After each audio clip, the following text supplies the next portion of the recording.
আচ্ছা।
Okay,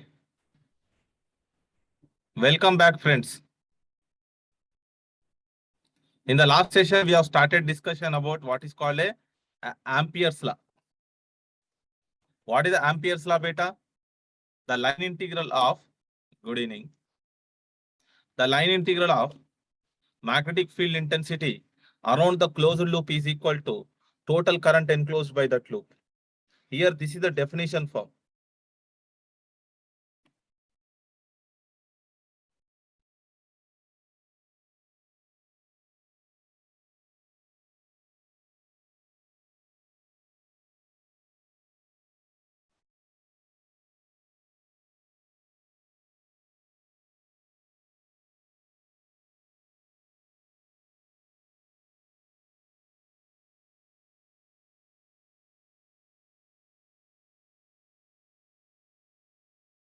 Here, this is the definition form. MMF in the loop is equal to I enclosed. To understand this one, we have taken some examples.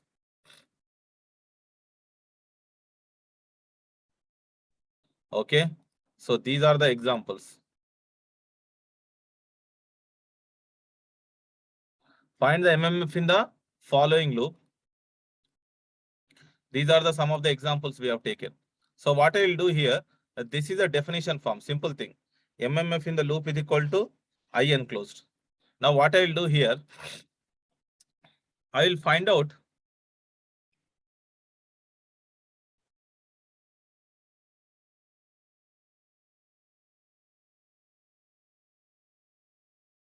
integral form and point form, or you can also call it the differential form. Fine, let me turn the page here. What I will do, I will consider, I will define the Ampere's law for current density. Where we are trying to get what is called an integral form and point form beta. Ampere's law.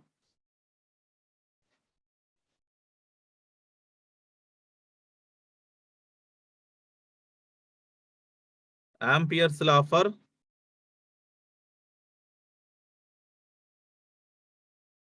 current density is represented with the J. Units are ampere per meter square.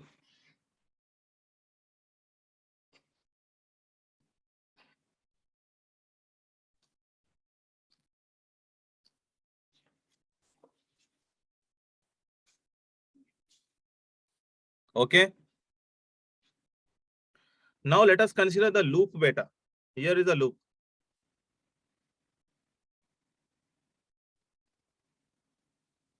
And this loop is having the current carrying conductors. Bunch of current carrying conductors.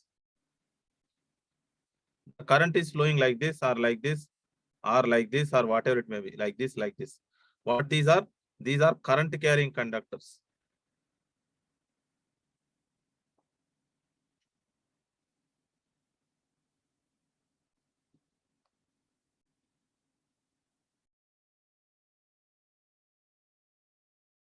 Okay. So these are loop beta, and this is having a current carrying conductors. Now I'll consider the loop direction in this way beta. Observe carefully. And before that, because of these current carrying conductors, there will be a magnetic field around it. Now I'm going to represent the magnetic field with a single arrow. Here is a magnetic field.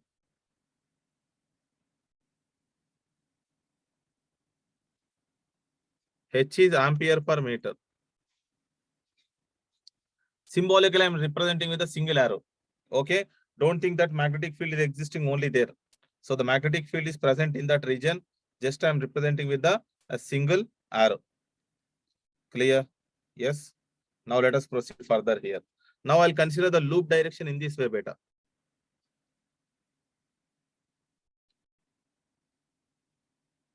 Here it is a loop direction. If this is a loop direction, if you put your thumb in the direction of loop, your thumb will going to show the direction of a magnetic field. Clear? Yes. So your thumb will going to show the direction of magnetic field. So that means if I consider the small piece of area here,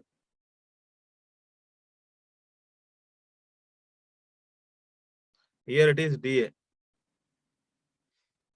The normal direction is like this. And the current crossing through this very small piece of area is a current density.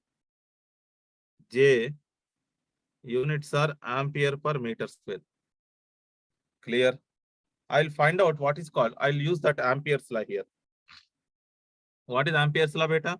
MMF in the loop. MMF in the loop is equal to I enclosed, ENC. So what is the MMF in the loop is nothing but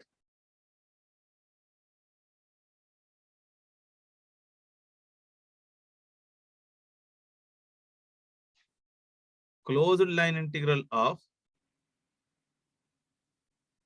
HDL beta. What kind of current enclosed here?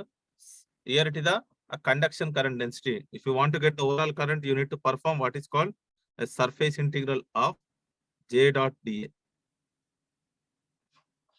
Yes. So here it is. As you notice the integrals on both sides, this is called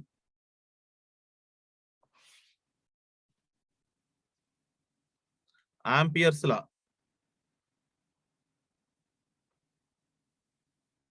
In integral form.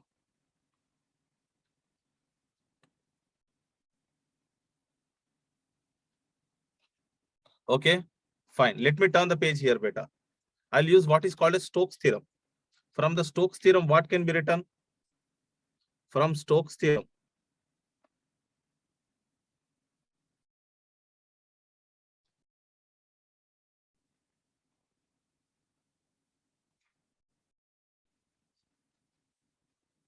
What is the Stokes theorem? Closed line integral of HDL can be related to surface integral of del cross H dot dA or ds, which is equal to surface integral of J dot dA. Just compare these two things, beta. So in the place of del cross H, you are having J. So what you're going to get here, del cross H is equal to J. This is called Ampere's law in a differential form or point form.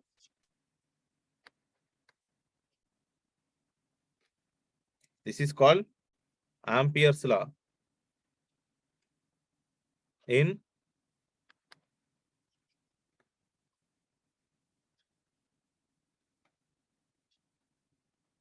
differential form or point form.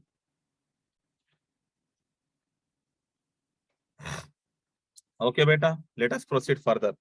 I'll going to turn the page. Let us have one more question. Let us have some questions on these concepts.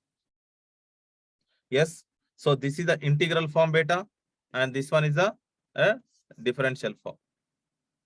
Clear? Let me turn the page here. Here is the thing. Here is a question. This was one of your previous question in the EC paper. A magnetic field in air is measured to be B is equal to B naught into X divided by X square plus Y square into Y cap minus Y divided by X square Y cap into X square plus Y square into X cap. What is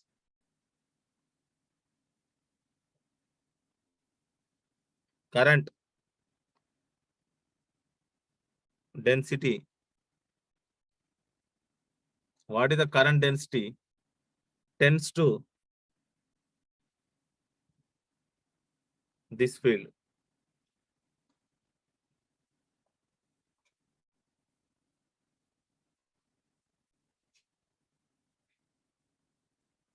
J is equal to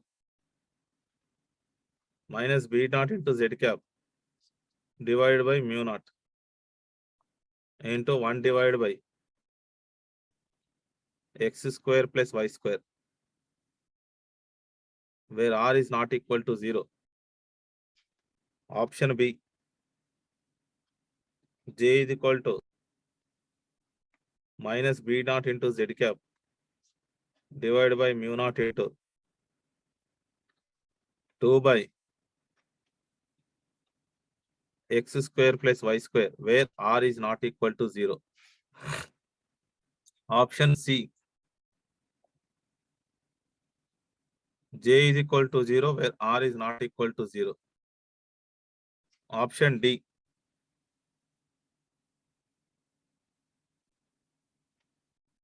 j is equal to b naught into z cap by mu naught 1 divided by x square plus y square.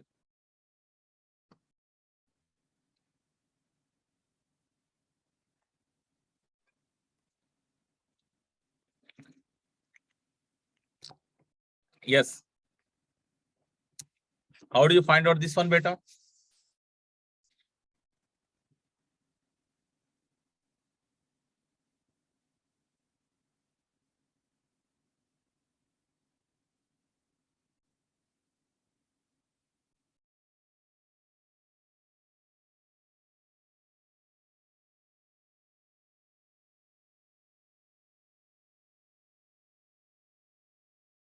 Any answers from your side? Curl of J. Yes, someone answered. Very good, beta. Shamala. Good. Bimalendu Spain. Very good. He is asking current density. Magnetic field is given. How do you find out the current density? This is the expression you need to follow. Yes. So let me turn the page here. Here is the solution, beta.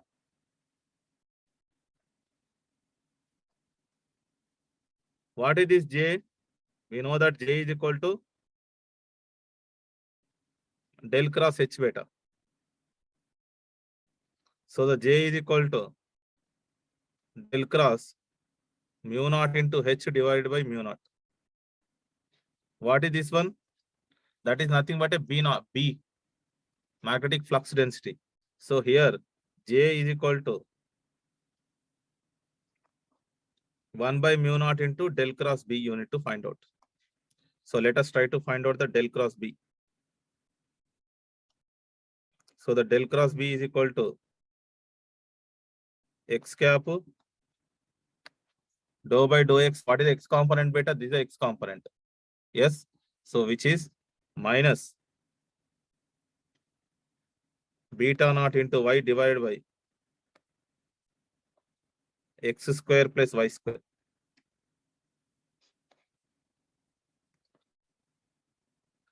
Here it is y cap dou by dou y. What is the y component? This is the y component.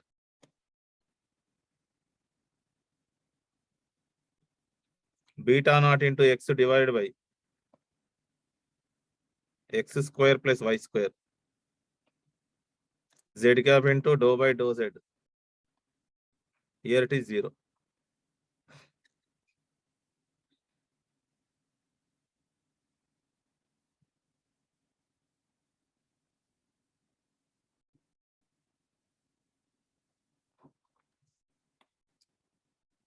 So what is this del cross B, beta? X cap into this minus this into this, which is 0. X cap into 0 minus 0. Minus y cap into this minus this into this. Again 0 minus 0. Plus z cap into this minus this into this, which is dou by dou x of b naught into x divided by x square plus y square. Minus of minus, it will become plus. dou by of b naught into y x square plus y square. Just bring the constant outside beta and differentiate that one. Z cap into beta naught.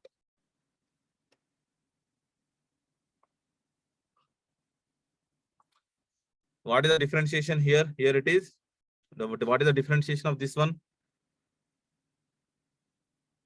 X square plus y square into 1 minus x into 2x divided by x square plus y square whole square plus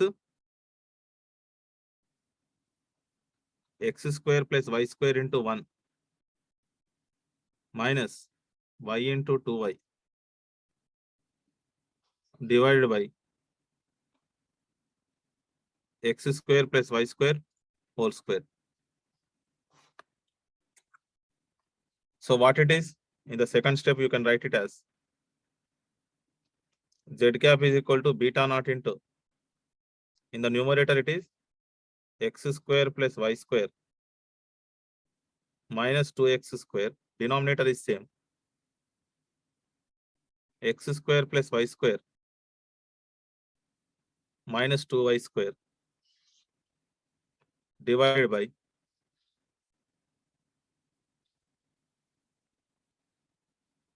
x square plus y square whole square. So here 2x square, 2x square minus 2x square. So this is 0. And similarly with the y. So what about this one, beta?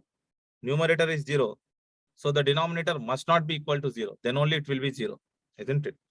So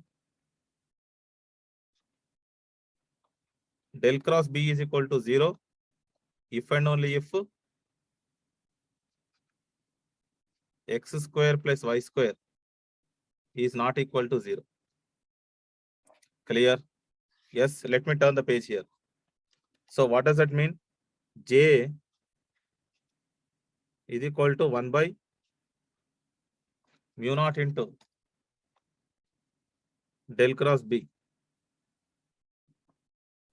which is equal to 0. If and only if x square plus y square is not equal to 0.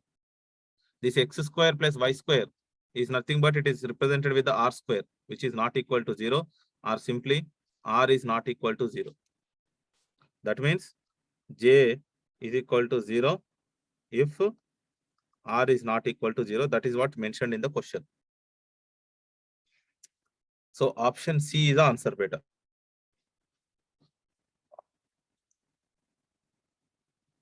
Clear? Let us take one more question here.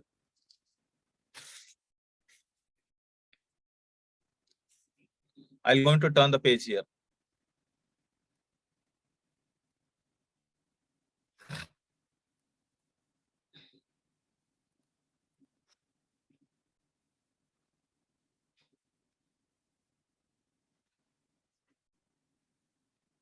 Let h is equal to minus y x square plus y square x cap plus x into x square plus y square y cap ampere per meter. Find the amount of current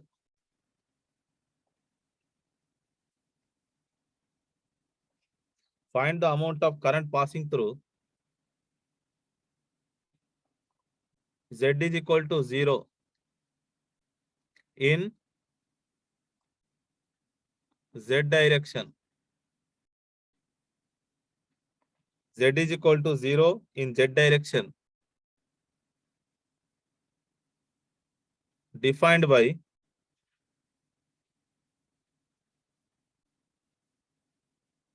x ranging from 0 to 1 Y ranging from 0 to 2.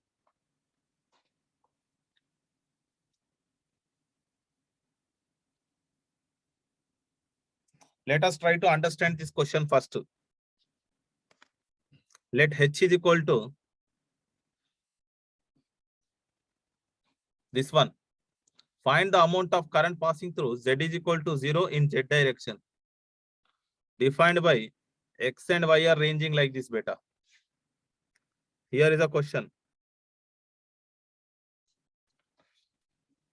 Let me consider the coordinate system first. There is a loop here. Let me consider the coordinate system.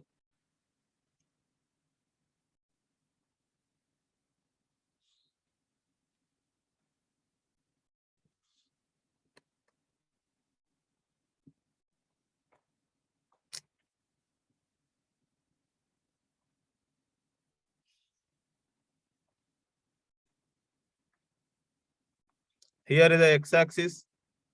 Here is the y-axis. Here is the z-axis. Here it is the negative y beta. Here it is the negative x beta.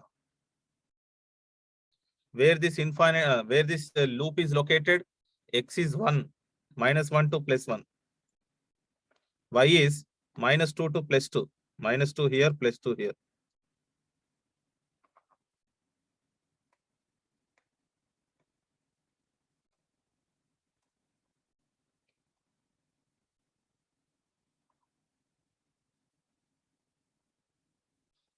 So this is a loop we are interested beta.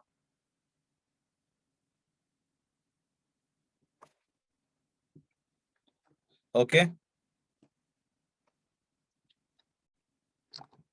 He is asking what is the current enclosed by this loop. And in this region, there is a magnetic field that is provided in the question itself. There is a magnetic field, H units are ampere per meter beta. The question here is, what is the current enclosed by this loop? This loop is in Z is equal to 0 plane. If you consider the small piece of area beta here,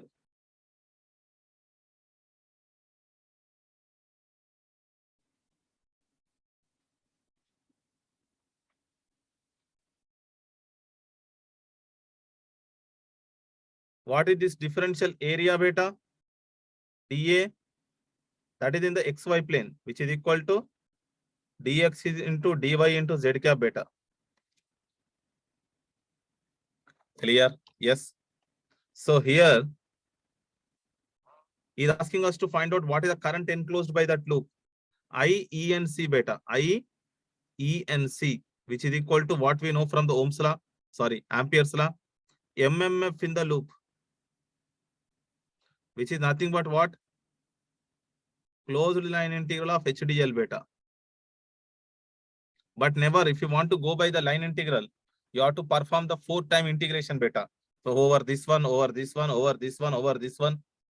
It is a waste of time. So perform what is called a Stokes theorem. What is the Stokes theorem? Surface integral of del cross H dot dA or ds. So I'll going to use this integral beta. That's all the story is. Clear? Yes. Now can you find out its curl first? First find out the curl beta. Curl of H is equal to x cap dou by dou x. What is the x component beta?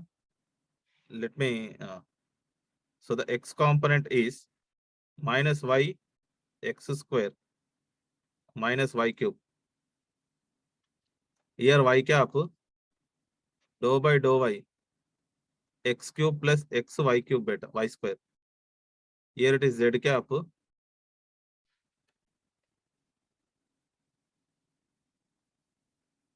dou by dou z, which is 0 here.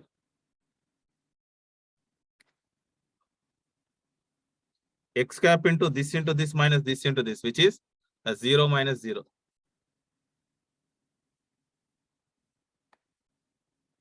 Minus y cap into this minus this into this. Again, it is 0 minus 0.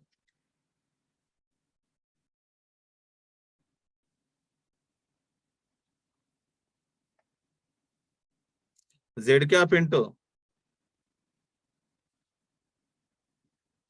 this into this minus this into this, which is 3x square plus y square. Minus of minus, it will become plus this into this. What is the differentiation beta? X square plus 3y square. So let me turn the page here. So what is this del cross H beta? Del cross H. Del cross H is equal to, you can take 4 common, 4 into x square plus y square into z cap. Bas khatam. So what is I enclosed E and C? Is equal to surface integral of del cross H, which is 4 into x square plus y square into z cap into what is the differential area? Dx into dy into z cap beta. Okay, so which is equal to, you can bring the 4 outside, x square plus y square into dx into dy. Take that one inside. X square into dx into dy plus 4 into y square into dx into dy.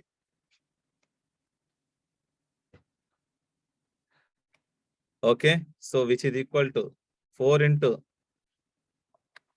x square into dx. Here it is dy. 4 into dx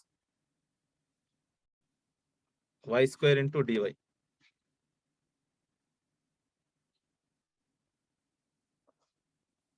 Perform the integration beta. 4 into x cube by 3. What are the limits? X limits are from -1 to +1. -1 to +1. Here it is y.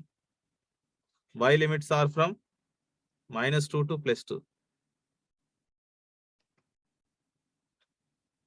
Here it is 4. X limits are from -1 to +1. Here it is y cube by 3. It is -2 to +2. You can take that 4 by 3 outside beta.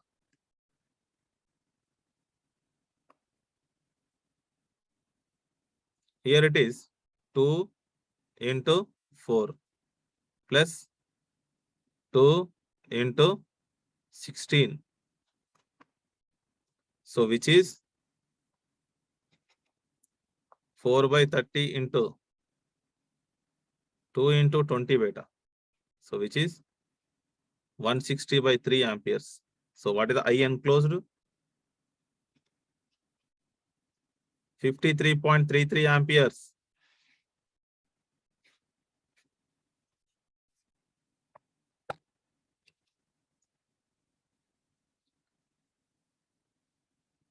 Clear? Fine. Now here, so this is the amperes law. By using it is something similar to the Gauss law for under the context of electrostatics. Okay. What is the Gauss law beta? Under the context of electrostatics, the flux, net flux coming out of any closed surface is equal to charge inside that. Here, MMF in the loop is equal to current enclosed. Fine. So there, if you remember, we have used this Gauss law in finding the electric field by choosing the appropriate Gaussian surface. For the point charge, what was the appropriate Gaussian surface, if you remember? For the point charge, what was the appropriate Gaussian surface beta?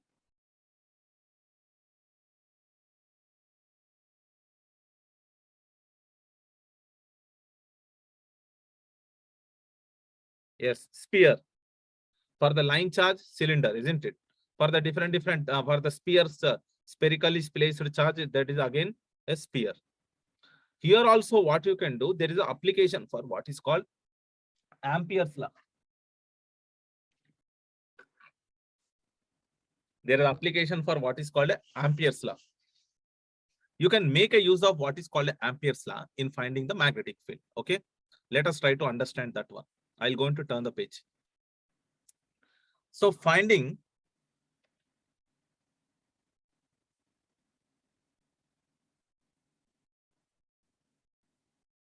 H field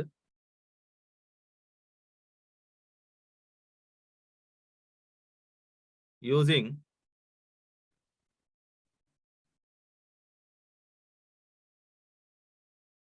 Ampere's law. Finding H field using Ampere's law beta. Now let us consider Ampere's law here.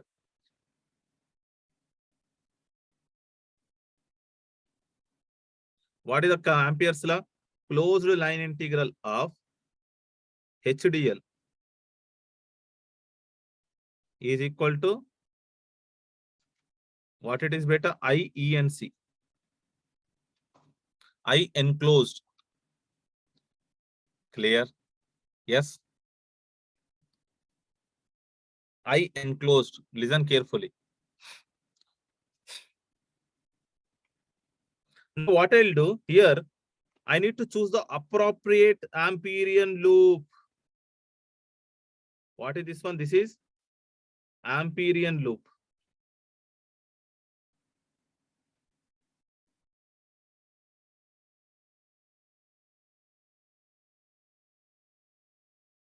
What it is? It is an Amperian loop. So the entire idea exists here in choosing the appropriate Amperian loop. In the case of Gauss law, the entire idea was existing in choosing appropriate Gaussian surface. Gaussian surface was a closed surface. This Amperian loop is a loop. Clear? So there are two-step procedure here, beta. So how I need to choose the Amperian loop? I need to choose the Amperian loop in a such a way that this dot product either should become a simple product or zero. Yes. Logically similar to that one. Step number 1, beta. Choose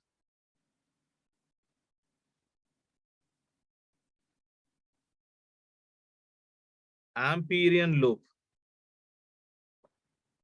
such that this H dot dl. What is this H dot dl, beta? H into dl into cos theta either should become HDL. When it will become HDL? When theta is 0 or 0. When it will become theta is 90 degrees. Choose the Amperian loop such that this dot product should become either a simple product or 0. Okay. Step number 2, beta. I'll write here.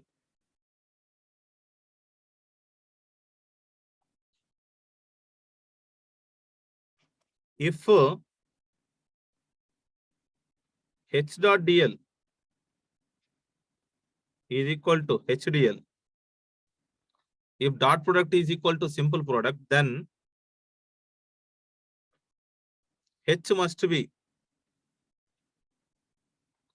constant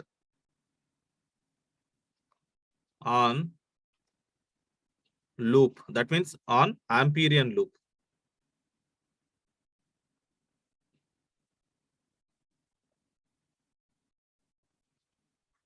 That is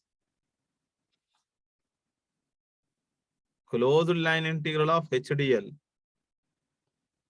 is equal to IENC beta. So the H is constant on this Amperian loop. If H is constant on this Amperian loop, you can bring that H outside.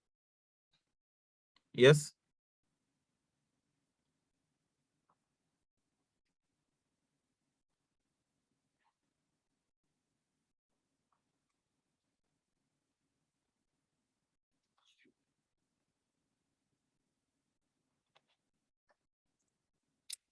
So if a H is constant on that loop, you can bring that H outside. So that is how you'll get the expression for the H. Let us take some examples here, beta. 2 examples. two problems so that you'll appreciate this one. Let us take the well-known example. Example number 1.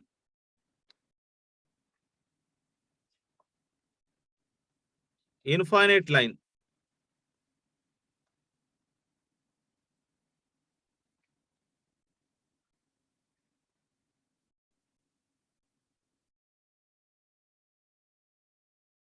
Infinite line which is carrying the current I amperes beta. Okay. See here. So this is the infinite line. This is the infinite line current.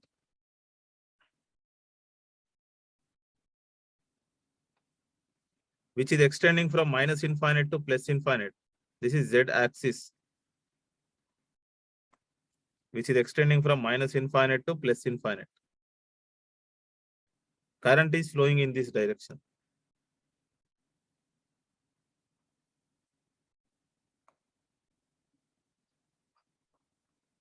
How much is that? I amperes.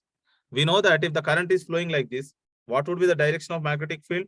The magnetic field will be around this one.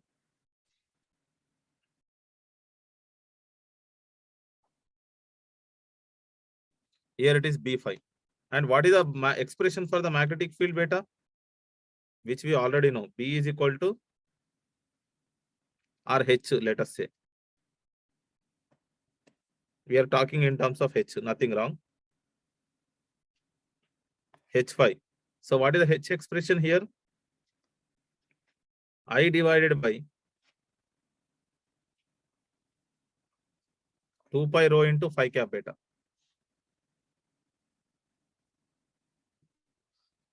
This you will get it for the from the analytical approach. You need to integrate and all that story. But let us try to find with the help of this Ampere's law. So I should consider the Amperian loop along the magnetic field or perpendicular to the magnetic field, isn't it? So I'll consider my Amperian loop like this.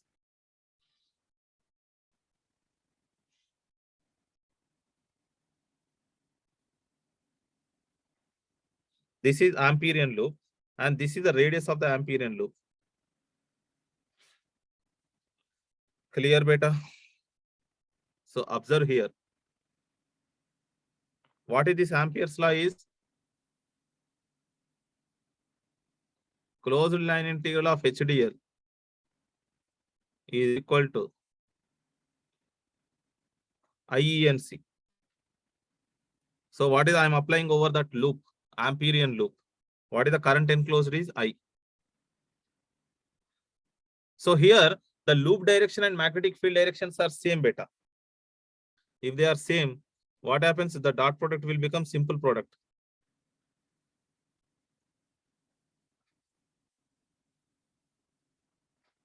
And that too especially, see here carefully. The magnetic field strength here to here, here to here, here to here, here to here, here to here will be same because you are maintaining the radius. Fine. So with that, you can bring this H5 outside here.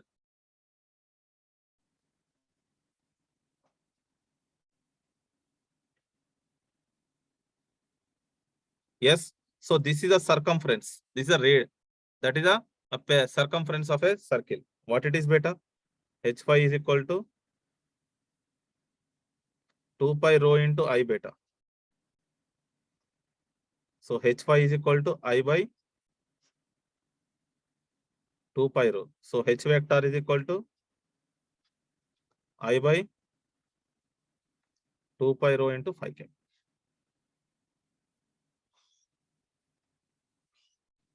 So this is a known example for us, isn't it? Just for cross-checking and understanding the idea and understanding the procedure. Just for the understanding the procedure, we have considered this one. Yes. So there is a two-step procedure. The entire idea exists in choosing the appropriate Amperian loop here. Fine. So let us take one unknown example. After that, we'll go to the numericals.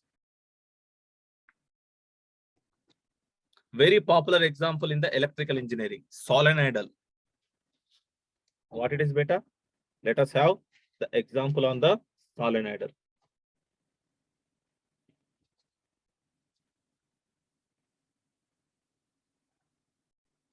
Okay, I'm going to turn the page here. Example number 2.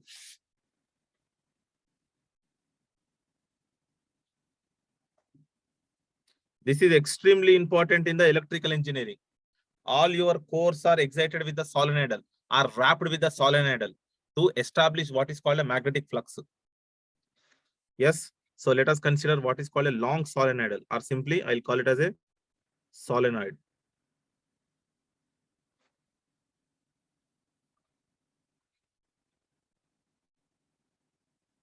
Solenoid.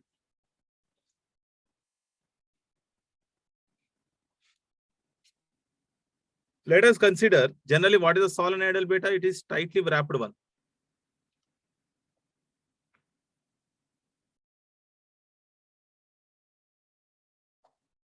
Yes or not? It is a tightly wrapped one like this.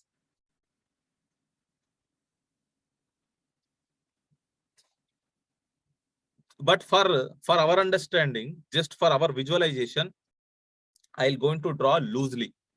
But if you see the solenoidal really practically, it is tightly wrapped one. But for our understanding, I'll going to draw this one loosely so that you can visualize the things.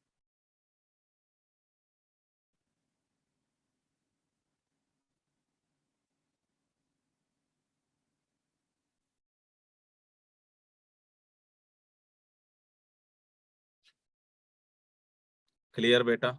Yes. So this is the axis here.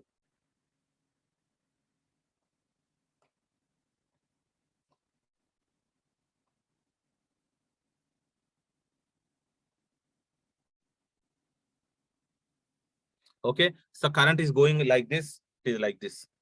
So the current is going like this and like this. So I'll going to show with the arrow here. It is like this.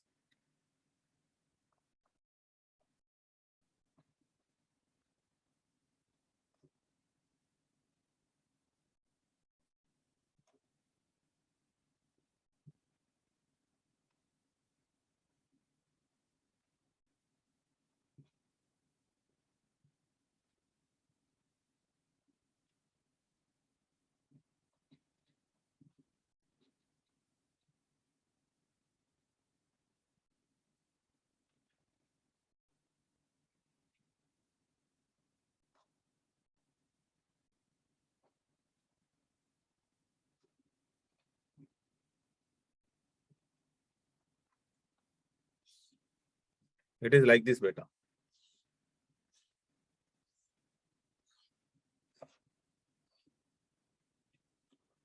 Okay. Fine. So there are some terminology here. Hope you are aware of this one. This is having a cross section. What is this cross section here? Cross section is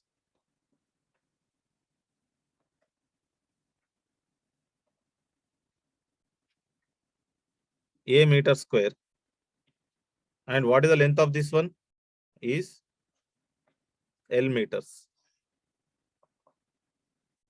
Okay. So what is this one here? There is some terminology which you need to remember. Anyhow, you are aware of this one. How much is the current flowing here? I amperes, beta. I'll call this as a Z axis. So here I is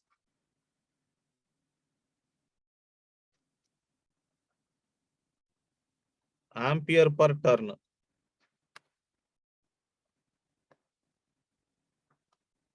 L is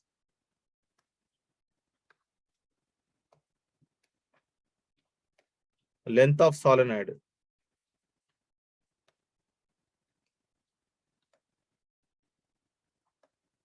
N is number of turns.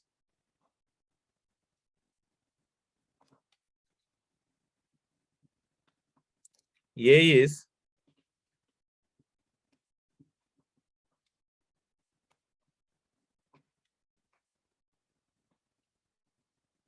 cross-sectional area. What is left? Nothing is left. Okay. So now let us try to find out. Now let us try to find out what is called a magnetic field here.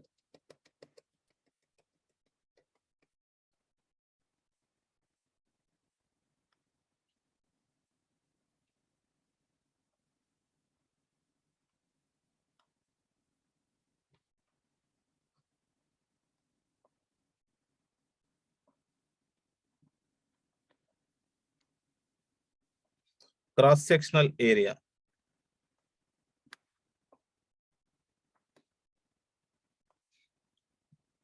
See here, beta. How the suppose if you consider only this part, this is very extremely important in your electrical engineering. Solenoid, isn't it? All your cores are wrapped with. And even in transformer also, primary, secondary cores are wrapped with this solenoid to establish the magnetic flux. Let us try to see how that magnetic flux is established. Clear, beta? Yes. So here current is going inside. Here it is coming outside. Here it is going inside, coming outside, inside, outside, inside, outside, inside, outside, inside. That means if you take the above tip, the current is going inside, inside, inside, inside, inside. If you take the below tip, it is coming outside, outside, outside, outside, outside.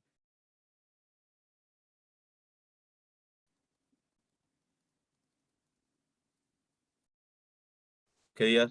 Yes. So what I'll do, I'll going to draw only the cross section. If you take the below tip, the current is coming outside. If you take above tip, the current is going inside. So I'll going to draw only the equivalent cross-sectional area. I'll use some different colors here. This is the axis of the solenoid. I'll draw only this tip, above tip and below tip. Okay. So if you take above, the current is going inside. If you take the below tip, the current is coming outside, beta. Clear? Yes. Now observe here. Now let us use some different colors here. For the above tip, I'll going to use this green color, but below tip, I'll going to use the yellow color. Yes. So here it is. For above, current is going inside, beta. Listen carefully. Current is going inside,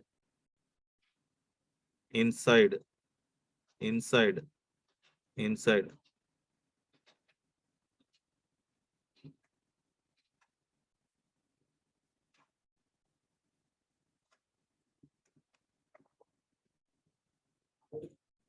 For below tip, current is coming outside.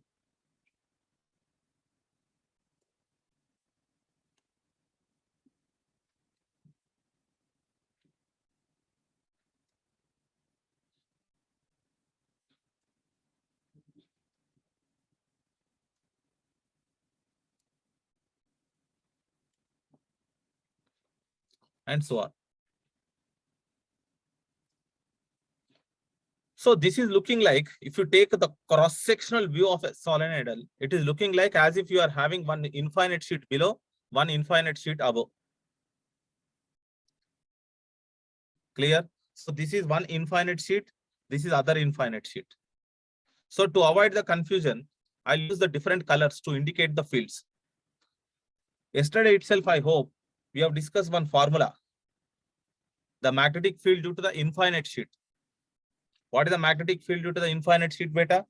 The magnetic field due to the infinite sheet is tangential on both sides. For the above sheet, for this sheet, what is the direction of magnetic field? Tangential. But if I put my thumb like this inside, my fingers will show the direction of magnetic field. So here is a magnetic field.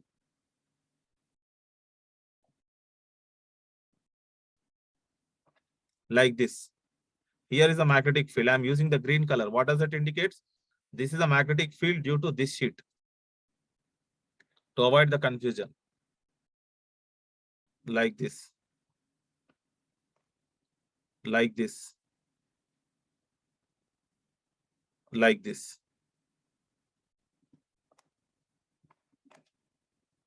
So that is the green one is due to the top tip. Now let us use the yellow color. For the yellow one, for the below one, the current is coming outside. So the magnetic field is like this. Here it is like this. But here it would be like this. Here it is like this. Here it is like this. Are, what is happening here?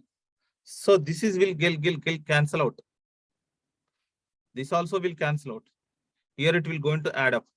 Here also it will going to add up. Are,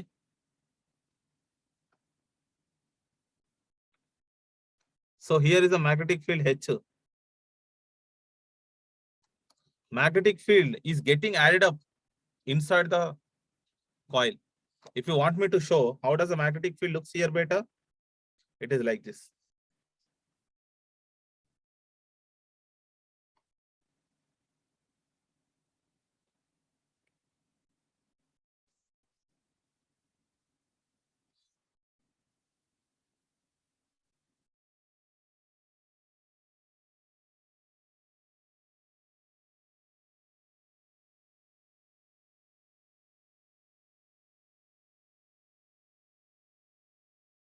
So if you have a perfect, tightly wrapped solenoidal, what happens? There is a perfect confined, if you want. That means it is something like you are having a magnetic field gun in your hand, solenoidal. You can, perfect cancellation of the field happens outside, and you can have the magnetic field inside the solenoidal. Clear? Yes. Now let us try to get the expression for this one, beta. Now I'll consider the Amperian loop like this. Too many things I'm indicating on the same diagram.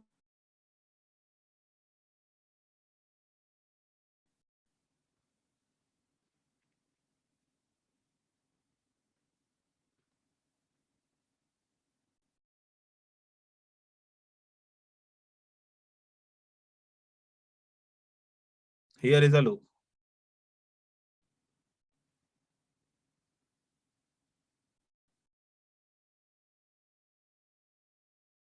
Here it is A, B, C, D. What is the length of this one? Here it is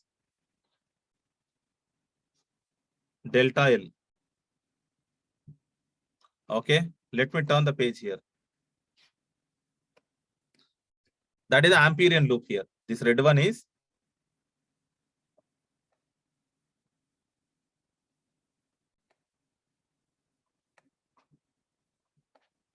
Amperian loop. Let me turn the page here.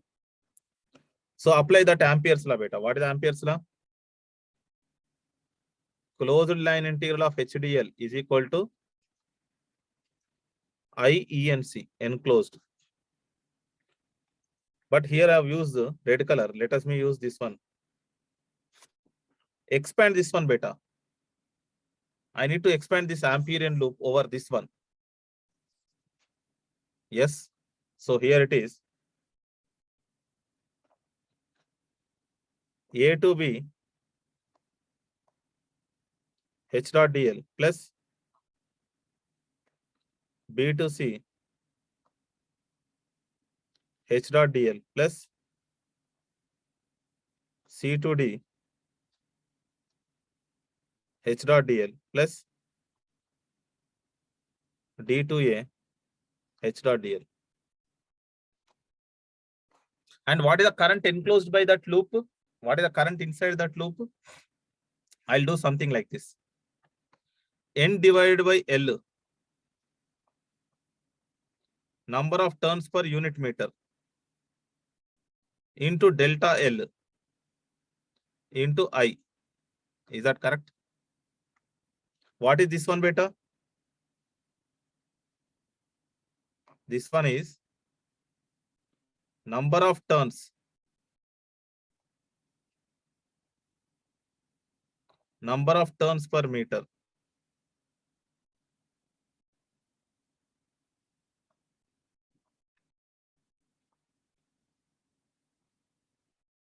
Here it is multiplied with the meter.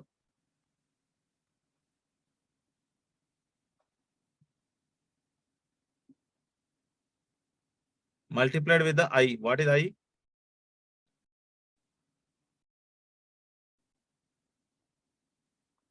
Ampere per turn, beta.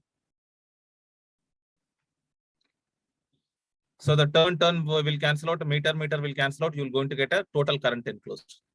And what are the integrals will go 0? Integral, there is no magnetic field from A to B because the cancellation of magnetic field is happened here. There is no magnetic field there.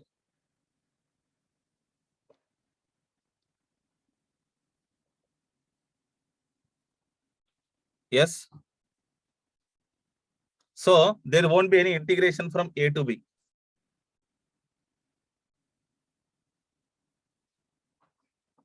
Again, B to C, magnetic field is like this. B to C is like this, perpendicular.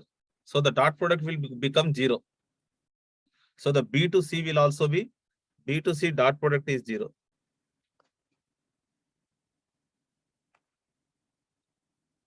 From A to B, there is no magnetic field beta actually. From A to B, there is no magnetic field. From B to C, dot product is 0. Again, from D to A also dot product 0. Magnetic field is like this. The loop is like this. That is D to A.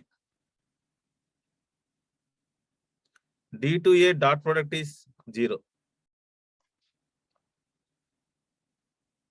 What about from C to D beta? The C to D, magnetic field direction and loop directions are same. The dot product will become simple product. So here it is. C to D into HDL, which is equal to N divided by L into delta L into I. So you can bring that H outside. C to D into DL. N divided by L into delta L into I. So what is this C to D? What is the length of the C to D? This is length is delta L.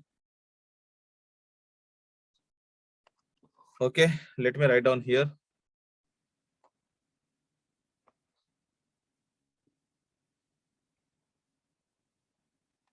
Delta L. N divided by L into delta L into I. So H is equal to N into I divided by L beta.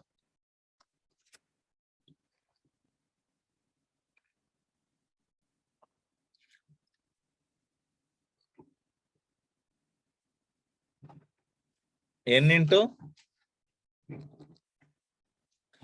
I divided by L beta.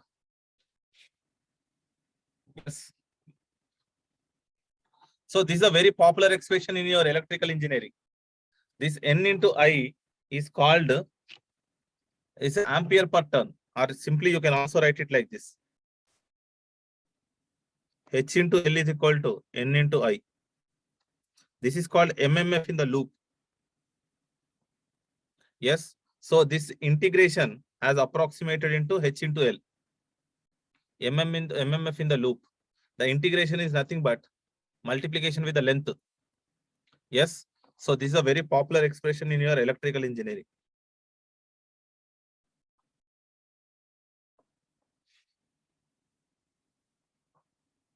And if you want to find out the B expression, what is B? B is equal to mu into H. B is equal to mu into N into I divided by L. Like this, you can find out the B value also. Okay. Just I wanted to show that how that N into I has come from here. Okay, fine. Let us have some questions on this one. Those formulas anyhow you're going to use in your electrical engineering.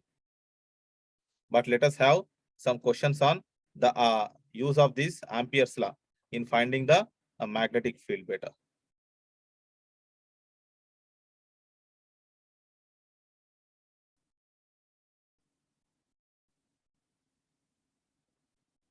Okay, I'm going to write the question here. I'm going to turn the page here, beta.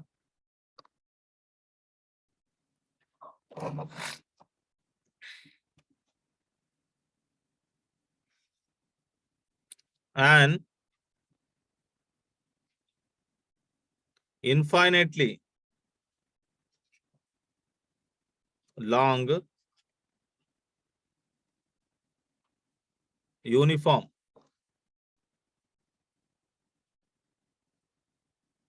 solid wire of radius A carries a uniform DC current of density J ampere per meter square. The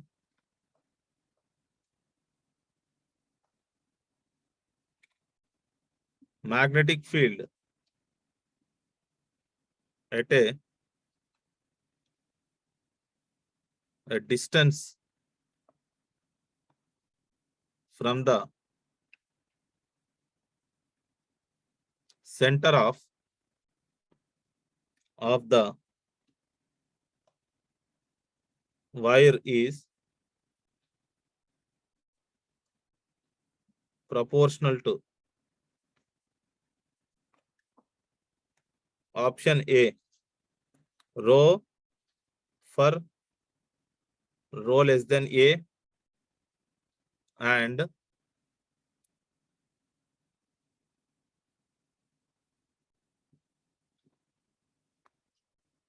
1 by rho square for rho greater than A. Option B, 0 for rho less than A and 1 by rho for rho greater than A. Option C, rho for rho less than A and 1 by rho for rho greater than A.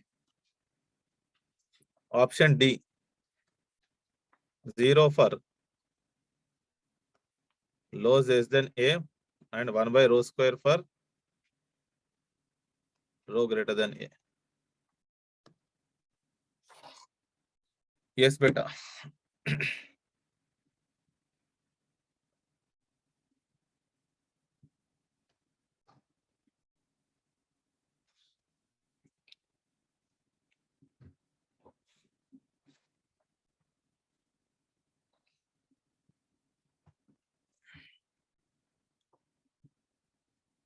Any answers?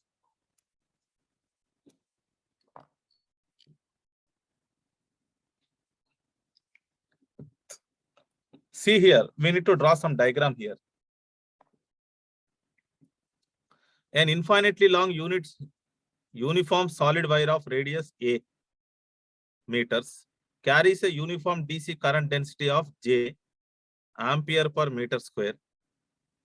The magnetic field at a distance from the center of the wire is proportional to inside the radius, outside the radius, less than rho, less than A and greater than A. Clear? Let me turn the page here. So let us try to understand the question first properly.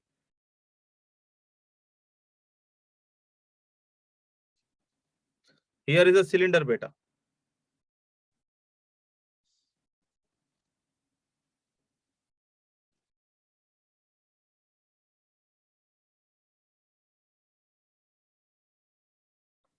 Okay. And this is having, the current is flowing like this. Current density is given, right?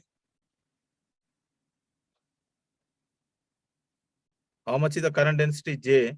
Units are ampere per meter square. And what is the radius of this one, beta? The radius of this one is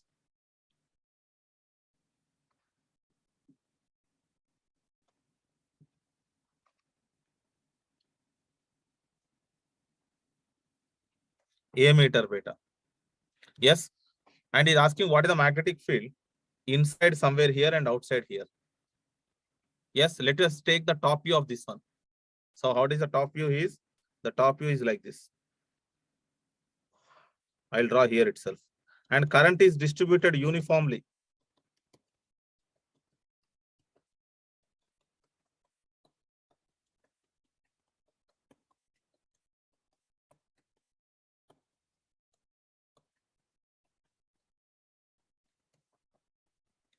What is the radius here?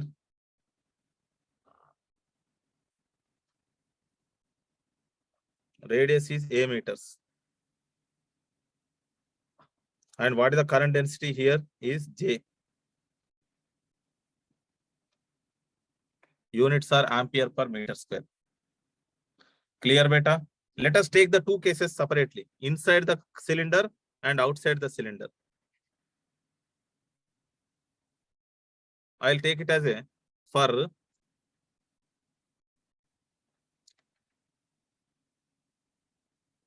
case 1, no need to write all these things in the exam. I'll take the row in between 0 to A, beta. I want to find out the magnetic field inside the cylinder. Here is the thing.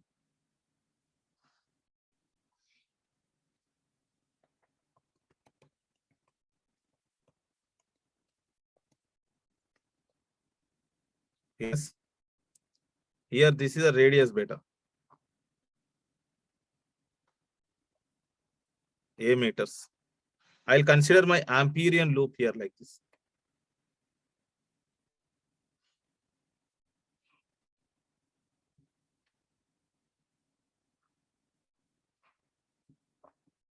Amperian loop radius is rho, beta. Clear? Yes. So here, what is that Ampere's law, beta? Closed line integral of HDL is equal to IENC, enclosed. I'll apply over this one. So the dot product will become simple product. H5 into DL. What is the current inside that? This is the current inside that. Current enclosed. That means current density into area, beta. What is the current density here? J units are ampere per meter square. So the current density J into area. What is area? Pi rho square. Clear? Yes. Now you can bring that H5 outside. Closed line integral DL. I'm using some different colors to maintain some clarity. So here, this is a perimeter. What is the perimeter of that one, beta? 2 pi rho. So here it is. H5 is equal to 2 pi rho into J into pi into rho square. So H5 is equal to J into rho divided by 2, beta, which is proportional to the rho.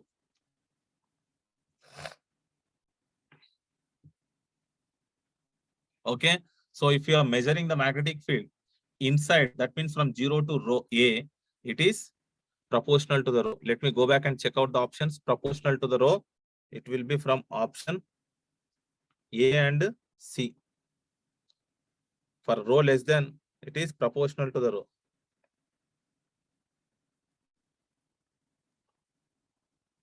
Clear?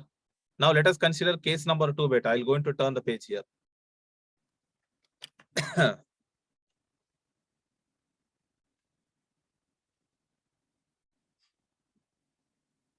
Rho is greater than A, beta.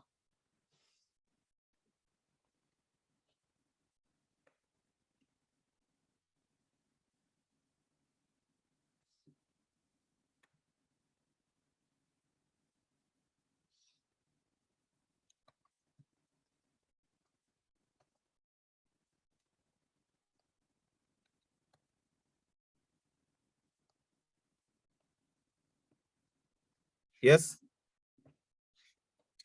This is having a radius A. And what is the current density here? J.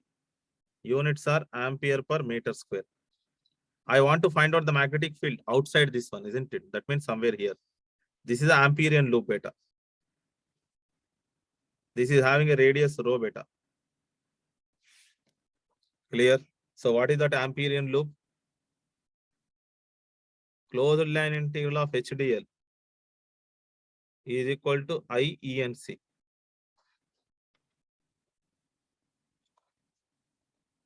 Okay. So what it is? H5 into DL.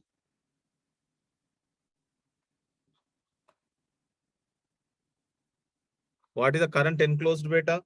The current is enclosed only up to here beta. You must be careful with this one. Yes. So which is J into pi A square, not rho square. So you can bring this H5 outside. Closed line integral of DL.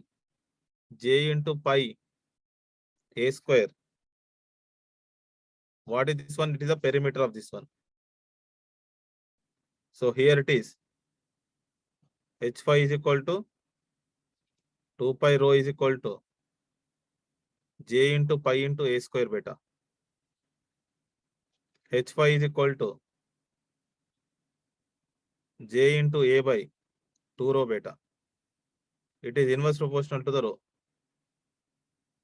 Okay, let me go back. Let me go back. So option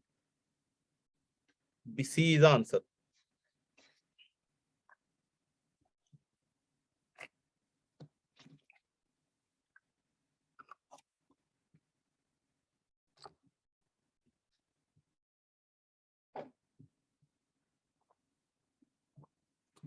Clear? Let us take one more question, beta.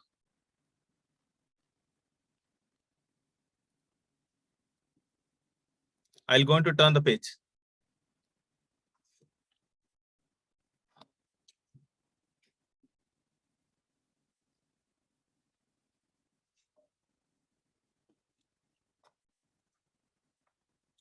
Current density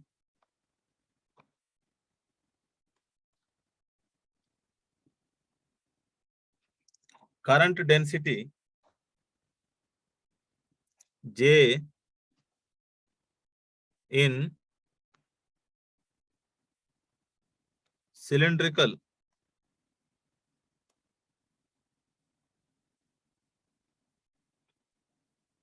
coordinate system is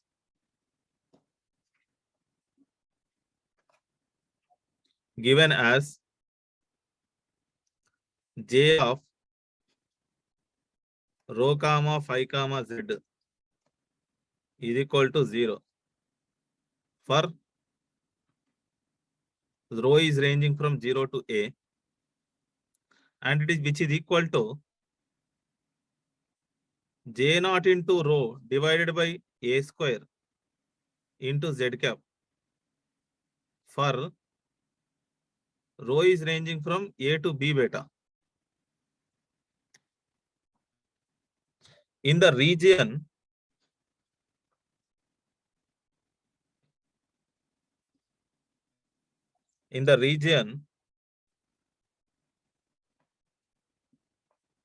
rho is from A to B, what is the expression for?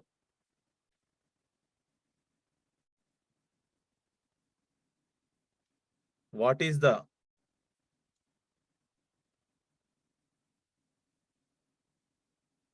expression for the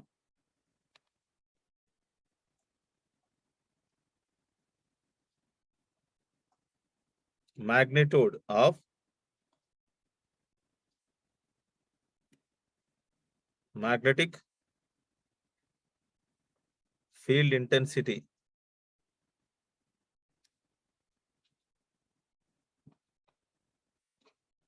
vector?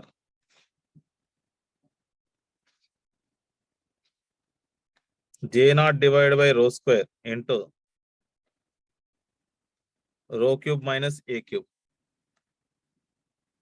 Option B. J naught divided by rho square into Rho cube plus A cube. Option C. J naught divided by 3 A square into rho. Rho cube minus A cube. Option D. J naught divided by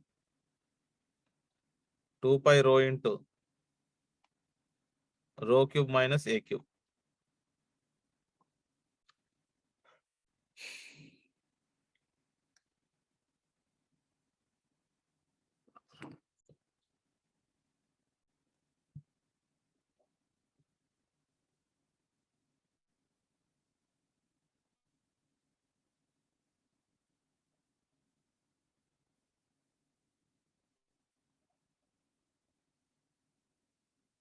Yes, what is the answer? It was one of your previous ES question, engineering service question.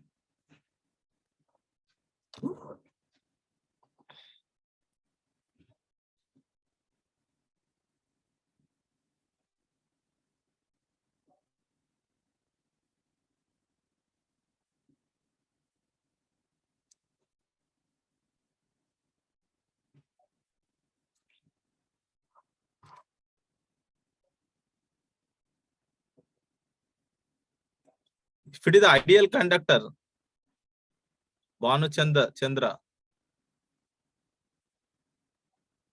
if it is the ideal conductor, charges will be on the conductor, current flow happens, it can act like a solenoid. Okay. What is this one beta? Current density in the cylindrical coordinate system is given like this. So the current is flowing only from where? A to B beta. Current is not flowing from 0 to A. Let me turn the page here.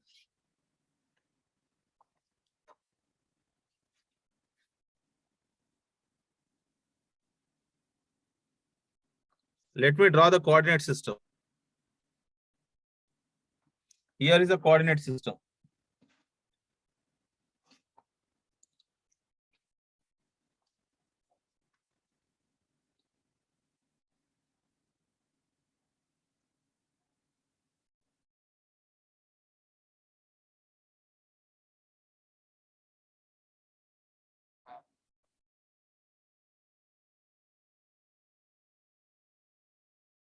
Here is the x-axis. Here is the y-axis. Here is the z-axis beta. Current is flowing from where? A to B beta. Yes. So here is a cylinder like this.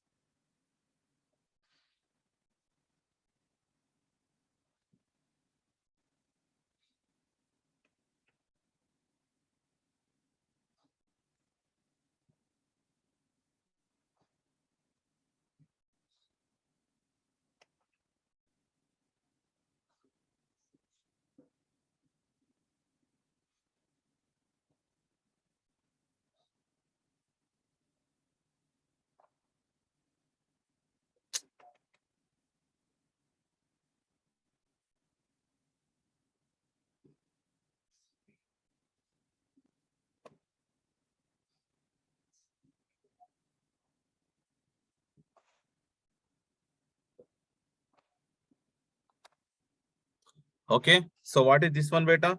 Here from here to here it is A. And here to here it is B. Let me go back. Yes. So that is where the current is flowing. How much current? It is something like a ring beta, J. It is a vector quantity. J units are ampere per meter square. Suppose if you see a top view here, it will going to look like this.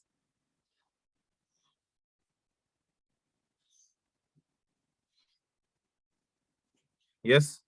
So here to here it is A. Here to here it is B. Where is asking us to find out the magnetic field, and here there is a current density. What is the current density beta? J. Units are ampere per meter square. What is the question here? The question here is to find out the magnetic field in this region in between 0 to, I mean in the region A to B. What is the current density? That means somewhere here. So I'll consider Amperian loop here. And what is the radius from here to here? It is a rho. Clear? Let me turn the page here. So what is the current enclosed? Current enclosed will be up to here only by the loop. That means what is the radius? What is the limits you should take? You should take the limits from A to rho. Clear? Let me turn the page here. So what is the Amperian loop beta? Closed line integral of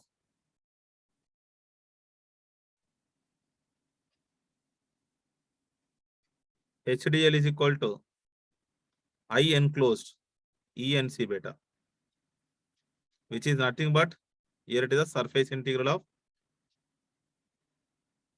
J dot dA. Yes. So here, let me finish. Let me write down here itself. Here it is surface integral of J. What is that J beta? J naught into rho divided by A square into Z cap.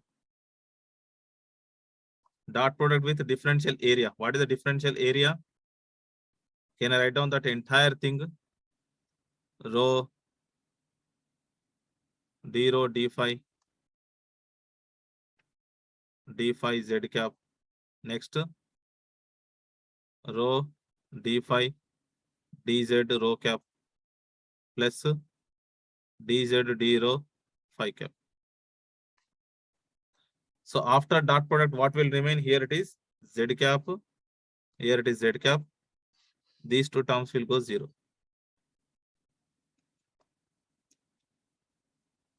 So which is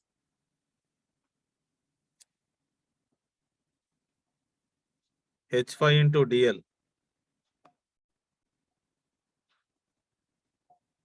which is you can bring the constant outside J naught by A square.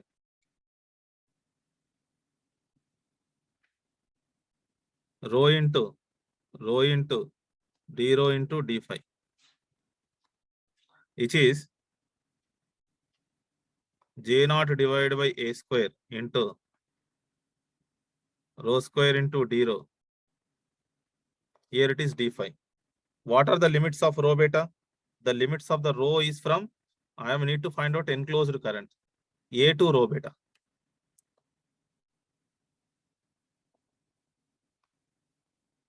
Here it is from 0 to 2 pi. That's all it is. So you can bring that H phi outside.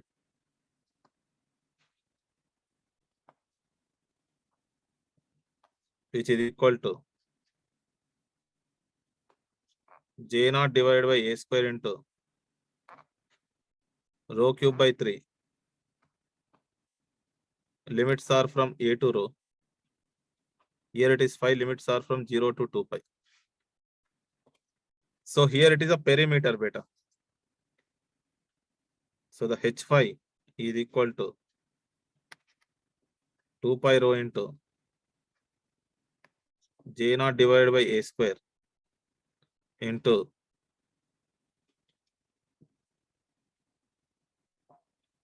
3 into A square into rho cube minus A cube into 2 pi.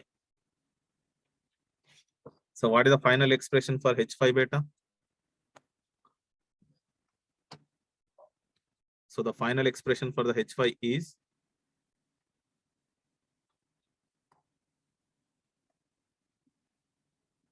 J naught divided by 3 rho into A square into rho cube minus A cube.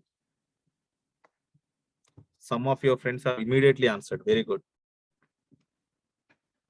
Option C is the answer, beta. So like this, you can use this Ampere's law in finding the magnetic field. So these are the one kind of questions. There are some miscellaneous topics need to be discussed. something like what is called a magnetic force expression and what is called inductance calculations and capacitance calculations. Let us do those things here so that finishes our magnetostatics. And later we can start what is called a time varying fields and Maxwell's equations. In that we need to discuss the boundary conditions and Maxwell's equations. Clear? Let me turn the page here. So let us take some miscellaneous topics here. I'm going to turn the page. Let us try to understand what is called a force relation beta. Magnetic force relation.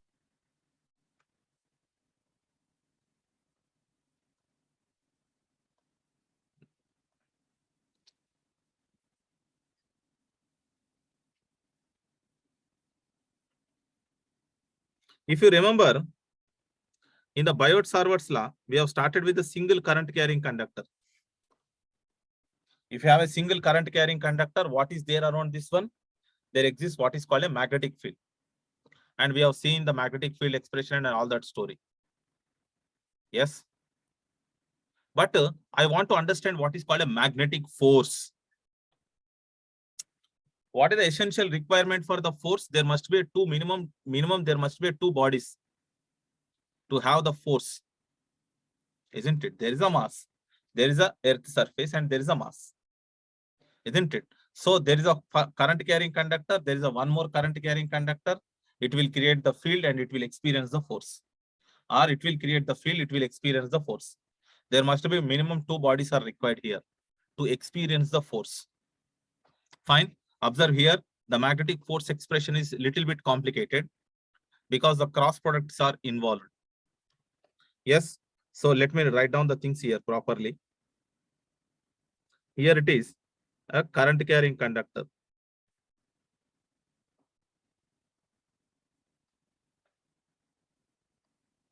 Here it is I1, DL1. Here it is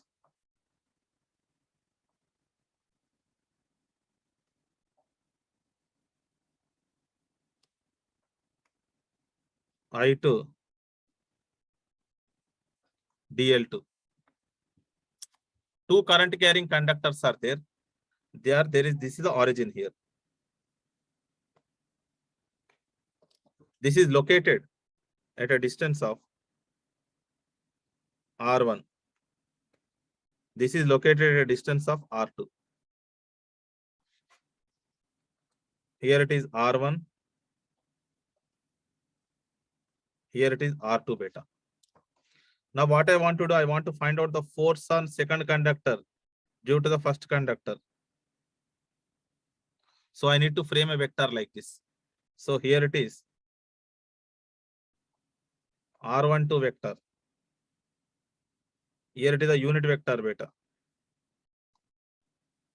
Here it is R1 cap. So here it is. What is this R12 vector?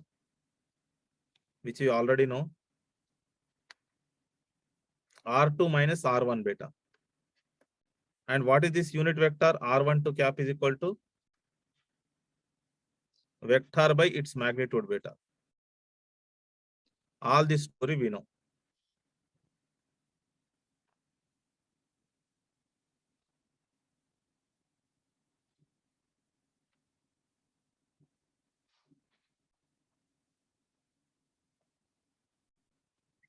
Clear? So what I want to do here, I want to find out the force on second conductor due to the first conductor. That means F12. Force on. Here it is due to.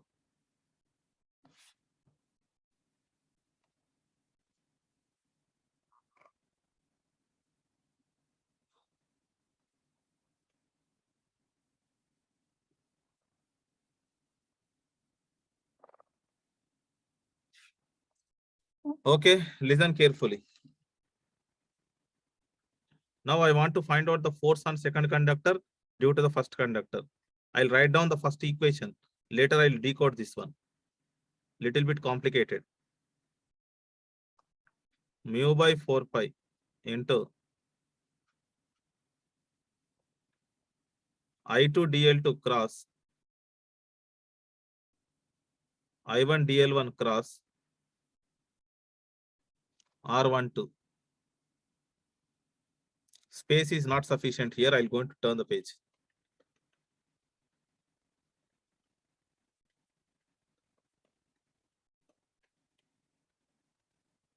Actually, I wanted to adjust this one here itself, but I could not able to do. I'm going to turn the page. I want to find out force on second conductor due to the first conductor, which is equal to mu by 4 pi into I2 DL2 cross product with I1 DL1 cross product with R12 divided by R12 magnitude square.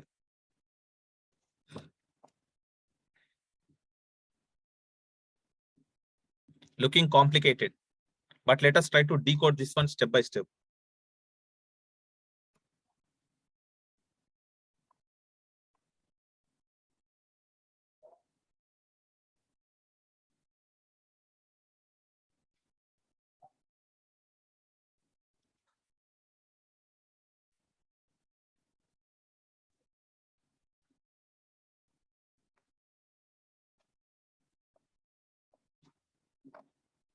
What is the thing which I have highlighted by the dotted line? What that is indicating, which I have highlighted with the dots, dotted line?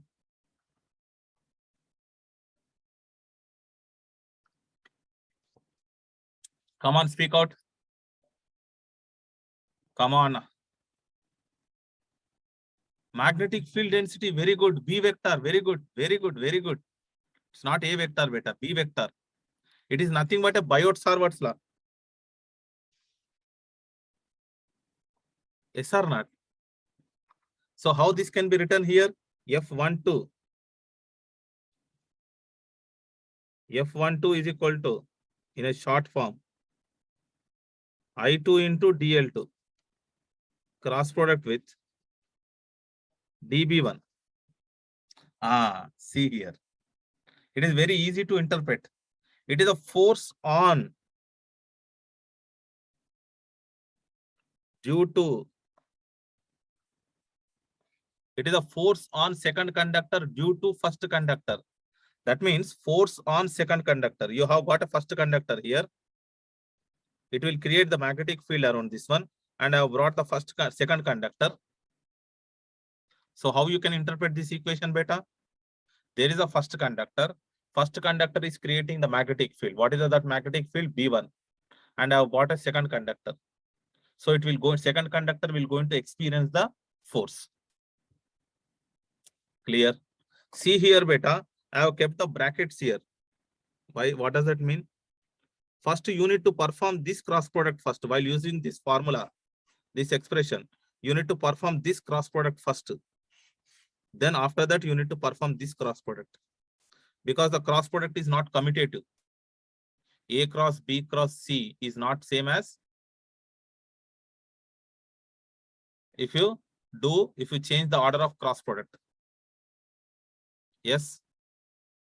Fine. So how do you interpret this equation, beta? The magnetic field is created by the first conductor and experienced by the second conductor. So it is a force on second conductor due to the first conductor. Now let us do the reverse, beta. Let us do the reverse here.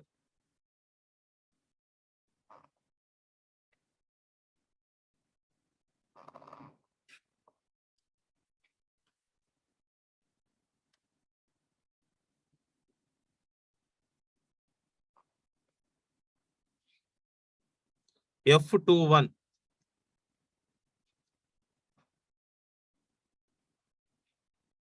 mu by 4 pi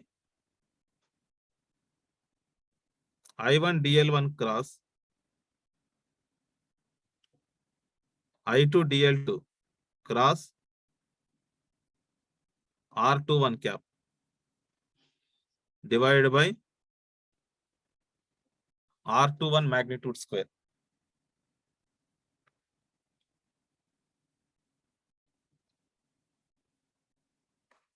That is the thing. It is a force on. This one is due to.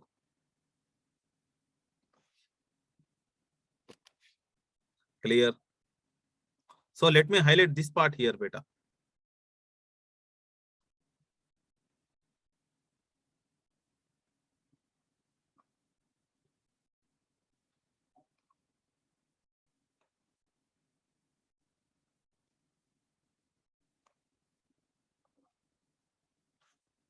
So what I have highlighted, that one is nothing but a magnetic field due to the second conductor. This is due to the first conductor. This is due to the second conductor. Okay, beta. So how this can be written, beta? F21 is equal to I1 DL1 cross DB2. So there is a second conductor. It is creating the magnetic field around it. And you have brought a first conductor. It will going to experience the force. So instead of talking this second first, let me generalize this one. How can you generalize these expressions?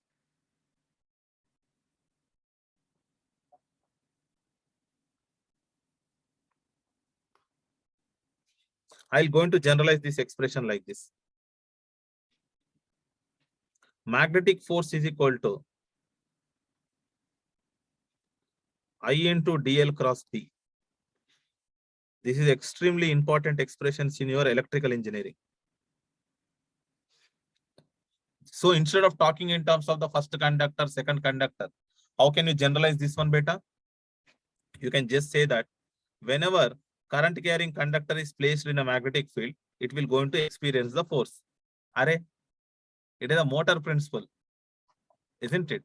So whenever the current carrying conductor is placed in a magnetic field, it will going to experience the force. And what is that force? Magnetic force is equal to IDL cross B beta. Okay. So these are looking very complicated equations. It is not that we need to avoid them. It is not that we should not study about them. We should study about them, even though it is complicated. There is no other way, isn't it? If you learn only simple things, and if you clap for yourself, and if you feel that you are doing good, that will not going to solve our problem in the exam. Yes? Fine.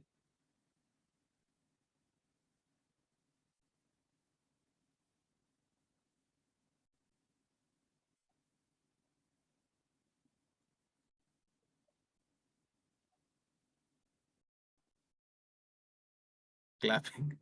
Yes. Okay, yes. BLI sin theta has come from BLI sin theta has come from here itself. BLI sin theta is nothing but here itself, isn't it? So this is nothing but a L. This is B, I, and a cross product can be written as a sin theta. Fine, beta. Chalo. Now what I'll do, let us talk about something more about this one. Let us try to write this magnetic field expression in a further different currents. Let me turn the page here. What are the different current? We have current element I have given. What is the current element?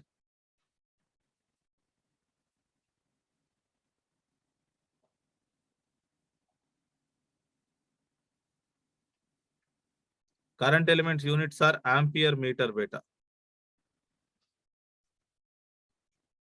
What is the current element? If you remember, I into DL is equal to K into DA is equal to J into DB beta. Okay, this we already know. Now consider I into DL beta. Can I write it like this? This I as dq by dt into dl. Rate of change of charge is nothing but a current. But what is this one beta? Rate of change of distance is nothing but a velocity. And I'll going to write this dq as a some charge q. Here it is charge q into velocity. Yes. So what is the complete overall expression for this current element in terms of this one? IDL is equal to K into dA, which is also equal to J into dV. It is the volume beta, which is equal to Q into V beta. Now this one is ampere meter. This one is ampere per meter multiplied with the meter square. This one is ampere per meter square multiplied with the meter cube. This one beta, it is coulomb. This one is meter per second. So the coulomb per second is ampere. Again, it is ampere meter. So this is nothing but charge moving with the velocity v. Fine.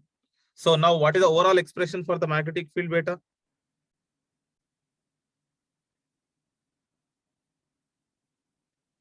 What is the overall expression for the magnetic field? A magnetic force is equal to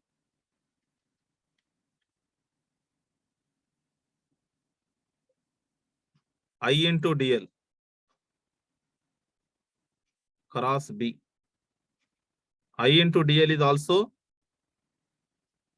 K into dA cross B, which is also equal to J into dV cross B, which is also equal to Q into V cross B. So this is the complete expression for the magnetic field in terms of the different currents. Okay, beta. Now let us try to find out what is called a total force. What I want to do, I want to find out total force. Let us say the charge is moving in the presence of total force. Charge is moving in the presence of both electric and magnetic fields. So what is the total force beta? F total is equal to electric force plus magnetic force if the charge is moving. So what is that electric force beta? Q into E. This we already know from the electrostatics. Just now we have seen if the charge Q is moving with the velocity V. So what happens here? It is Q into V cross B. So here F total is equal to Q into E plus V cross B. This is called Lorentz force relation.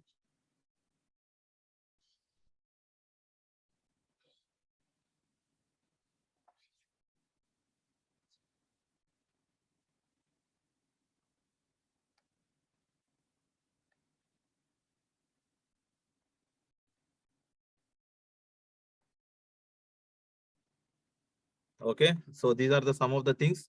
This is the thing you need to remember, and this is the thing you need to remember from this analysis. Okay, and we need to get some more conclusions here. Let me go back. Now let us take some 4 different cases beta. You should have some patience here. We need to make a use of these things. Okay, you should take one precaution here when you are dealing with these equations. What it is, you need to perform first this cross product first, then you have to perform the cross product here. Why? First there will be a magnetic field, later it will going to turn into the field. First there will be a magnetic field, later it will become force. That is the reason why first you need to perform, you need to obtain what is there in the cross, in the bracket there. Clear beta? Let us take one example here. I'm going to take the 4 different cases to familiarize with these equations, and the conclusions what we are getting, what we're going to get, they are very interesting. They are helpful in our electrical engineering also. Fine. So let me turn the page here, beta.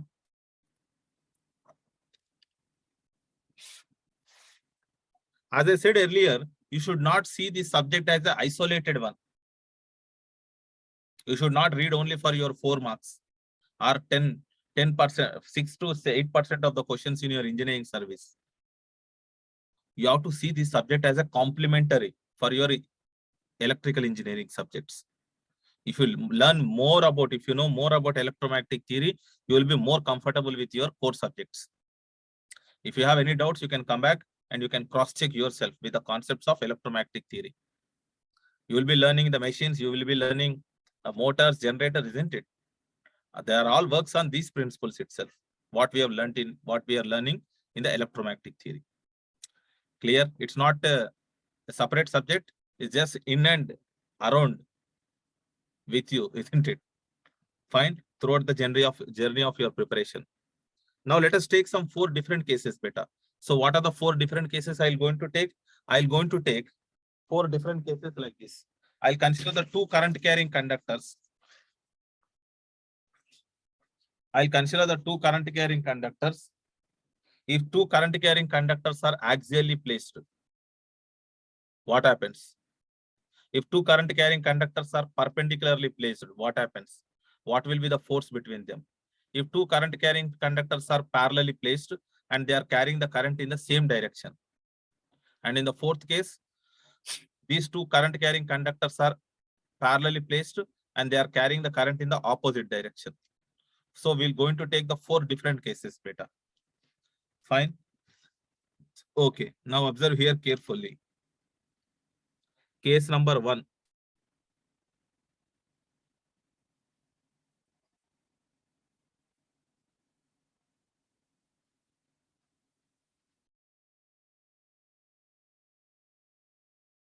Axially placed, beta.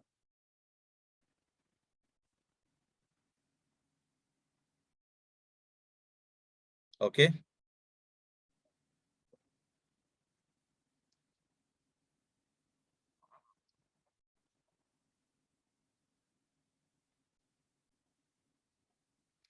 Here it is Z-axis. There are 2 current carrying conductors here like this.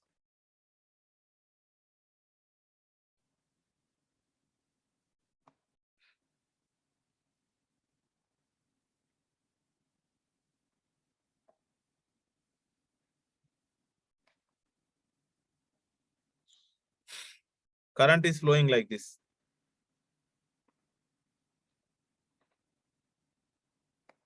This is the first conductor, beta. I1, DZ, Z cap. This is the second conductor. I2, DZ, Z cap.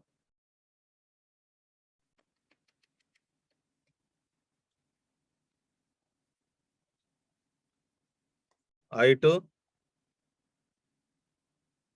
DZ, Z cap. I want to find out the force on second conductor due to the first conductor, beta. 2 current carrying conductors are axially placed. I want to find out the force between them. So I need to frame a vector from first conductor to the second conductor. That means I need to frame a vector like this.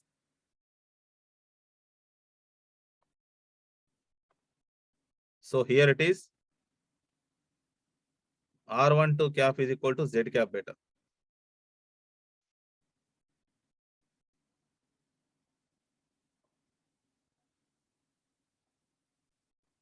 Clear? Yes. So what is the F12, beta? F12, force on second one due to the first one. Mu by 4 pi into I2 DL2 cross product with I1 DL1 cross R12 divided by R12 magnitude square. I am interested only in the direction, beta. As I said earlier, you have to take one precaution here. First, you need to perform this cross product. Then you need to come to that cross product. So which direction is this, beta? This one is Z directed, beta. This one is Z direction, beta. This one is also Z direction. So what is F12, beta?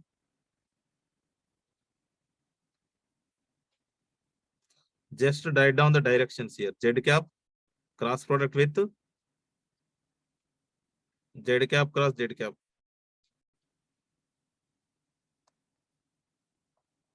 What is this Z cross Z, beta? Z cross Z is 0.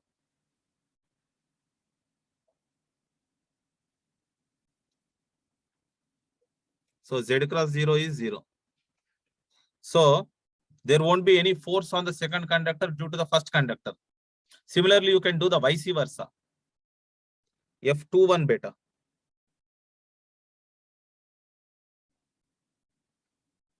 What is F21?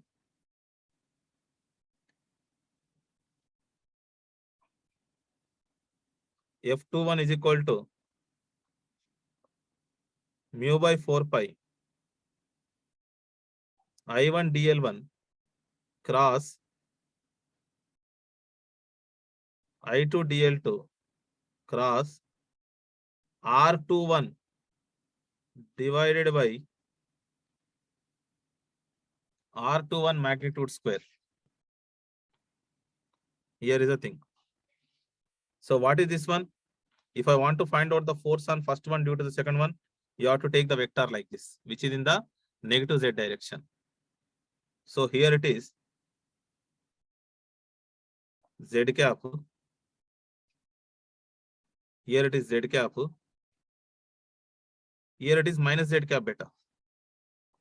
So what happens to this one? F21.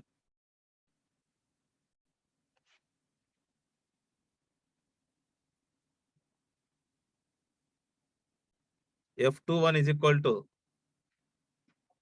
z cap cross product with z cap cross minus z cap.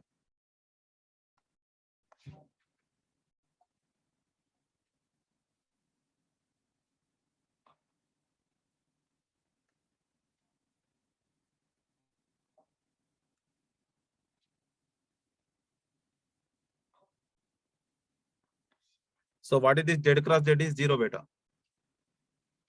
Z cap cross 0, which is equal to 0.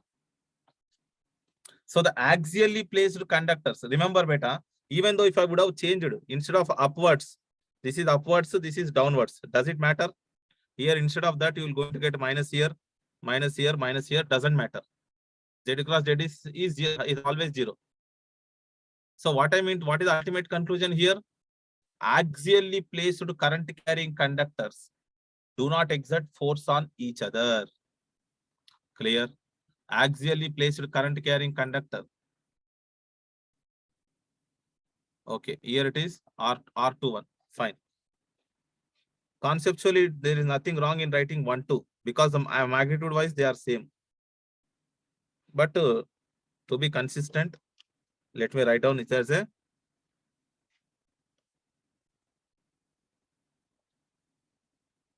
R21 magnitude square.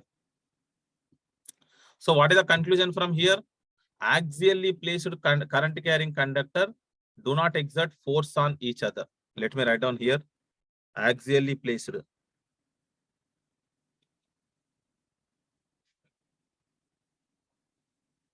Axially placed current carrying conductors do not exert force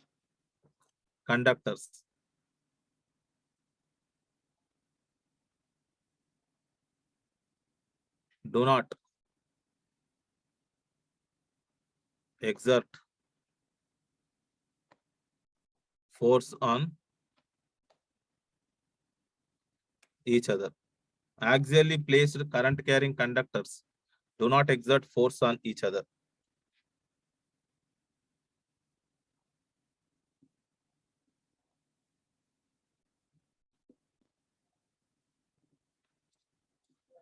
Axially placed current carrying conductors do not exert force on each other, beta. Okay, let us take the second case, beta. I'll going to turn the page.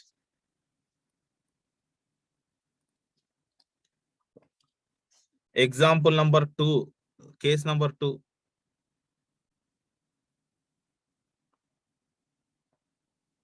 Here it is axially placed.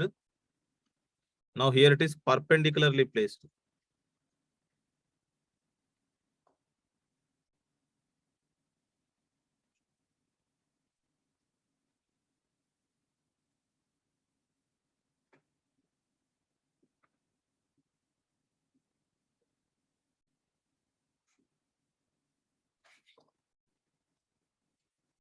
Perpendicularly placed, beta. So here is a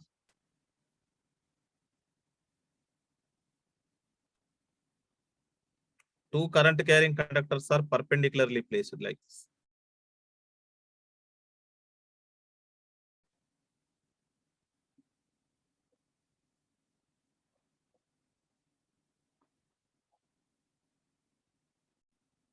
Yes.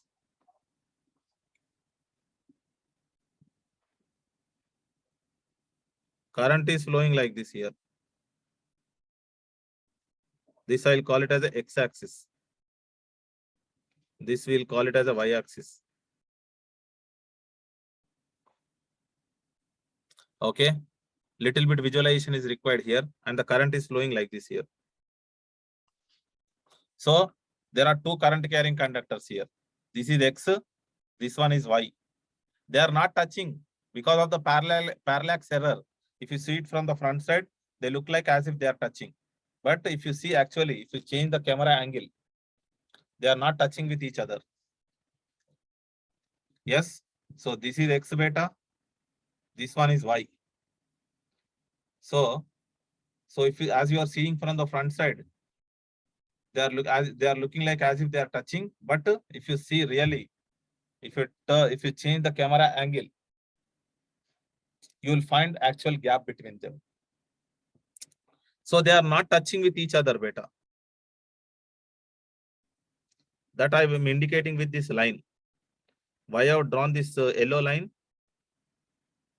This yellow line indicates that they are not touching with each other. Just my representation. So here, I1 into dx x cap. Here it is I2 into dy y cap.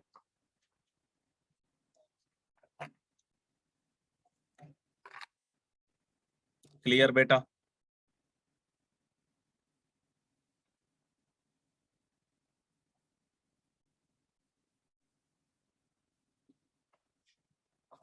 Beta, see here. This is x, this is y. And what about this distance? This is the second one. I want to find out the force on this one due to this one. So this distance will be, this distance, if you frame a vector from here to here, this gap, what is this gap will be in the z-axis. Okay. That's all it is. I want to find out force on second one due to the first one, which is mu by 4 pi I2 dl2 cross product with I1 dl1 cross R12 cap divided by R12 magnitude square. So here it is.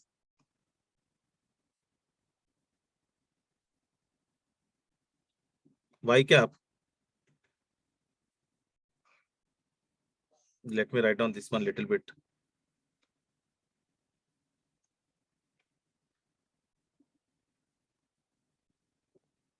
F12 is equal to mu by 4 pi I2 dl2 cross I1 dl1 cross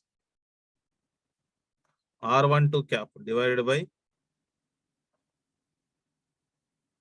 R12 magnitude square.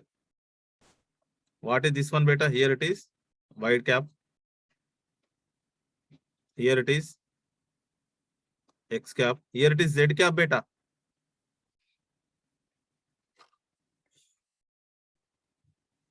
This is x. This is y. If you frame a vector from here to here, x cross y, this is z, beta. X cross y is a z, right? So I am interested only in the direction, beta. Remember, this is a precaution need to be taken.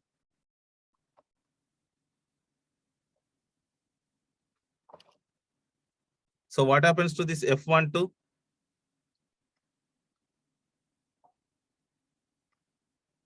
Here is a x, here is a y, here is a z.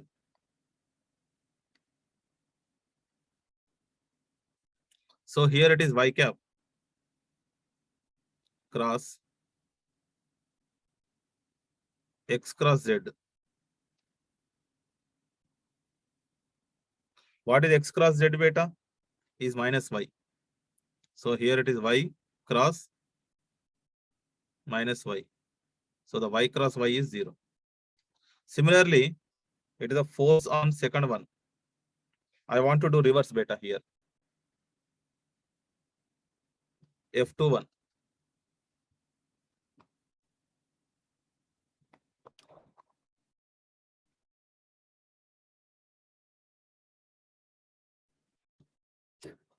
Yes, here it is F21 beta. What is this F21? I want to do reverse. Can anyone guess what is answer? Here it is I1 DL1 cross I2 DL2 cross R21 cap divided by R21 magnitude square.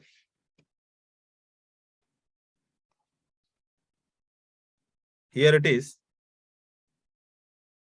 X cap. Here it is Y cap. Here it is reverse beta minus Z cap.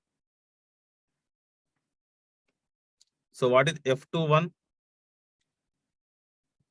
is X cap cross Y cap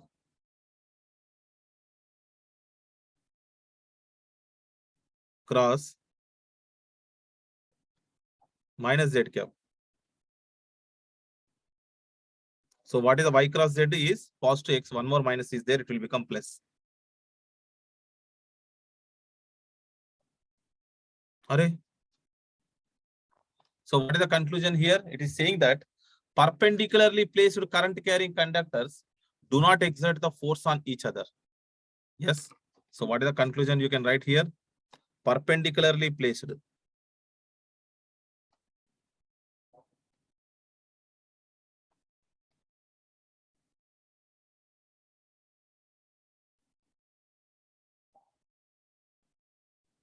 Perpendicularly placed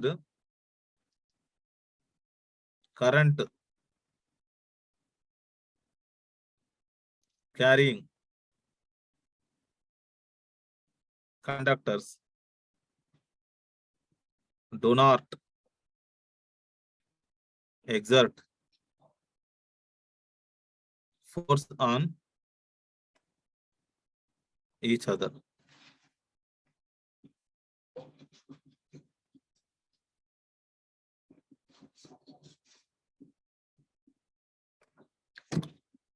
You will find this application. This has number of applications in your electrical engineering. One of the application is transposition of transmission lines. What do you do in the transposition of transmission lines? Instead of using the three wires parallel to each other, you'll just transpose them. You'll cross them, isn't it? Let me turn the page here. Instead of using three wires like this, you just use some transposition. Something like that. So what you're doing, you're transposing them. That means you are keeping one wire perpendicular to the other wire. So when you keep the one wire perpendicular to the other wire, what happens? Suppose if from the adjacent high frequency line, if there is an interference, so what happens? There is a cancellation happens. Why? Because see here, let me show you only with the two wires. So you are using some two wires. Instead of using the parallel wires, you are transposing them. And there is a adjacent high communication line, high frequency line. So it will going to create the interference on this one. Let us say it is creating the interference of this one in this way and in this way. Anyhow, they are placed perpendicular. They do not exert any force on each other. So the net force or net interference will cancel out. Okay. So to reduce the interference from the adjacent high frequency communication line, you'll go for the transposition of transmission lines. Yes or not? You learn all these things there. What I mean to say here is, The electromagnetic theory is a very fundamental subject, isn't it? Okay. And you will find the applications you need to correlate when you are studying. Okay. We need to discuss two more cases, which you also find the applications in your electrical engineering. We'll take those two more cases after the break. We'll go for a 20 minutes break, beta.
Okay, welcome back, friends.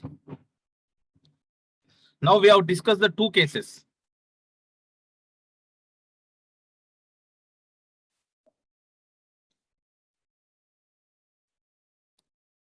R12 as a Z. One of your friend is asking how we have got this R12 as a Z. See here, Mr. Annappa. Hope you are active. This is the X. This is the Y beta. I want to find out the force on this one due to this one. So I need to frame a vector from here to here. So this is X axis, this is Y axis, this will be the Z axis. So this gap will be Z axis. This gap will be Z axis. That is the thing. Yes. Fine. Let us take the case number 3 beta.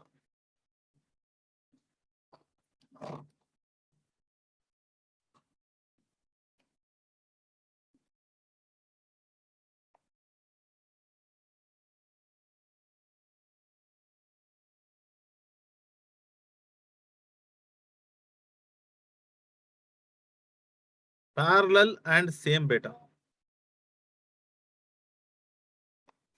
What does that mean? Two current carrying conductors are placed parallel to each other and they are carrying the current in the same direction.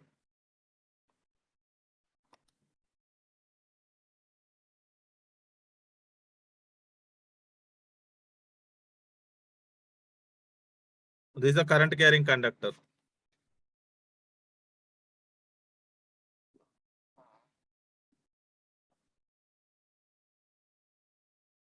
This is other current carrying conductor.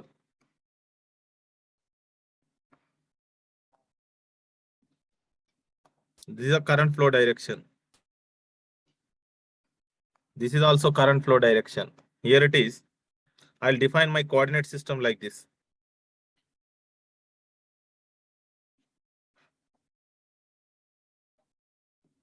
Here x-axis, here y-axis. So here it is I1 into dy y cap, I2 into dy y cap. I want to find the force on second conductor due to the first conductor. So I'll take the vector like this. So here it is R12 is equal to x cap beta.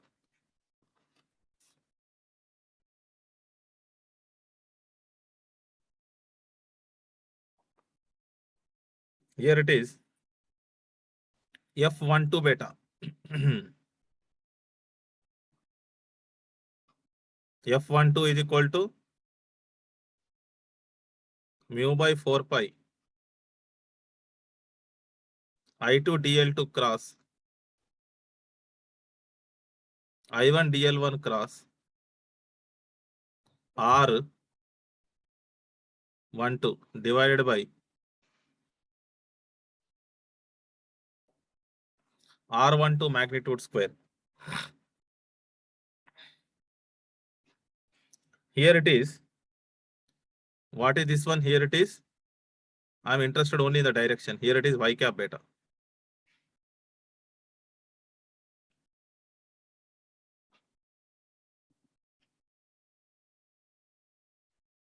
Here it is y cap beta. Here it is x cap beta. So what is this F12? F12 is equal to y cap cross x cap. You must perform this one first. Here it is x cap. Here it is y cap.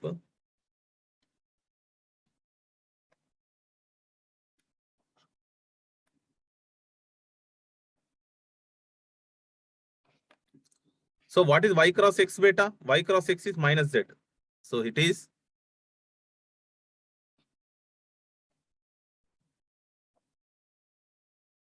y cross z is x. So here it is minus x cap.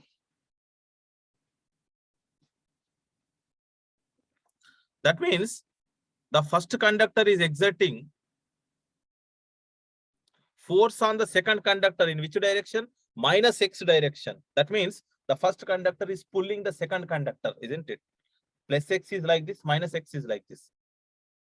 It is pulling towards this. Similarly, let us try to find out F21. F21 is equal to mu by 4 pi I1 dl1 cross I2 dl2 cross R21 divided by R21 magnitude square. So here it is. Here it is y cap. Here it is y cap. Here it is minus x cap beta. So what happens to this one? F21 is equal to y cross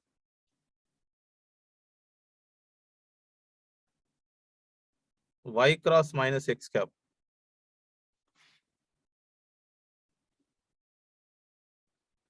What is y cross x beta? Is minus z. Already minus is there, it will become plus.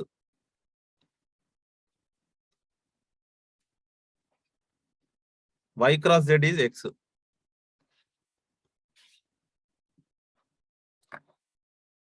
So the second conductor is exerting the force on the first conductor in which direction? X direction. Array.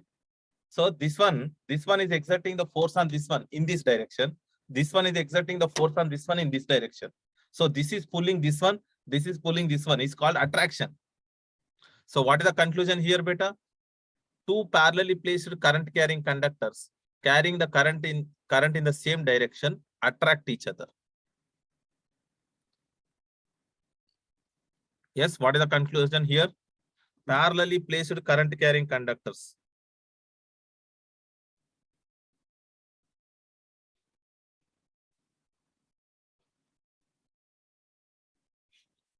parallelly placed current carrying conductors carrying current in same direction attract each other.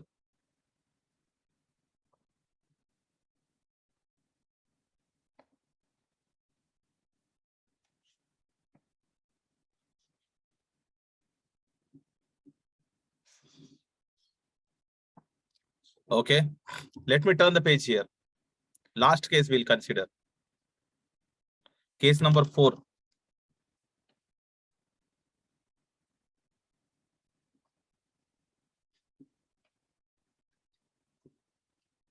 Parallel and opposite. You can guess the answer. So here these are attracting each other. They'll repel each other. For this case, they'll repel each other.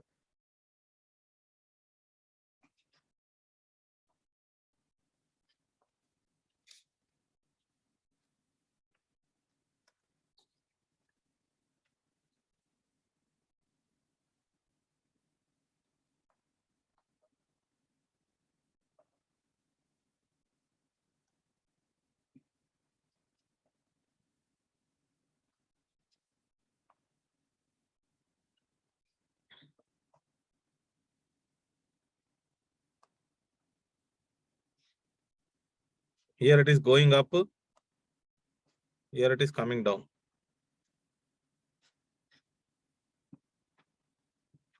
Here it is x-axis. Here it is y-axis. Here it is I1 into dy y cap. Here it is I2 dy minus y cap.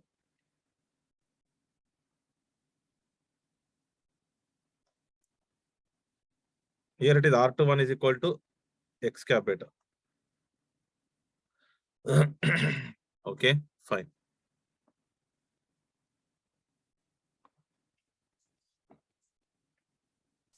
So here it is. F12 is equal to mu by 4 pi I2 dl2 cross I1 dl1 cross R12 cap divided by R12 magnitude square. So here it is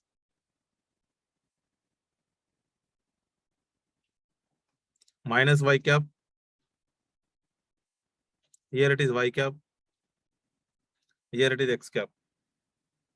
So what happens to the F12 beta?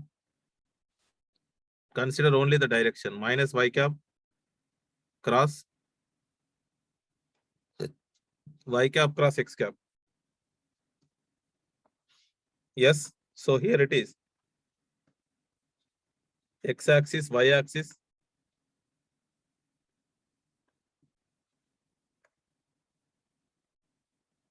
z axis.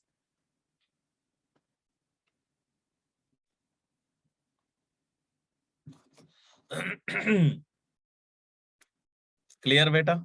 Yes. So what is this y cross x? Y cross x is minus z. So here it is minus y cross minus z. So minus into minus it will become plus y cross z is x. So the first conductor will exert the force on second conductor in the x direction. That means it is pushing. First conductor is pushing the second conductor. Now let me do reverse beta. F21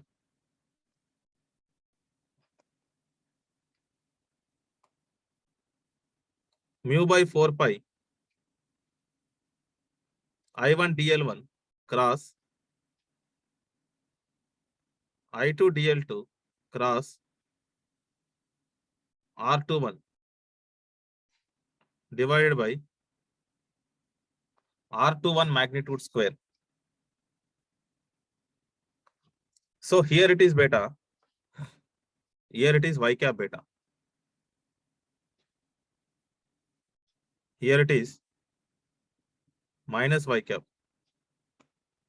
Here it is minus x cap. So here it is F21 is y cross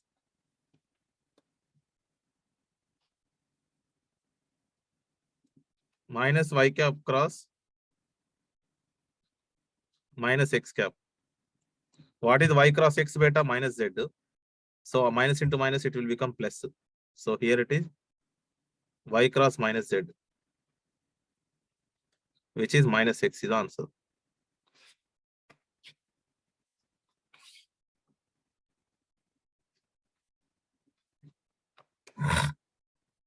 The second conductor is exerting the force on first conductor in this direction, negative x direction. That means the second conductor is pushing the first conductor. First conductor is pushing the second conductor. So this is technically called repulsion. Yes. So the two current carrying conductors, two parallelly placed current carrying conductors carrying the current in the opposite direction repel each other.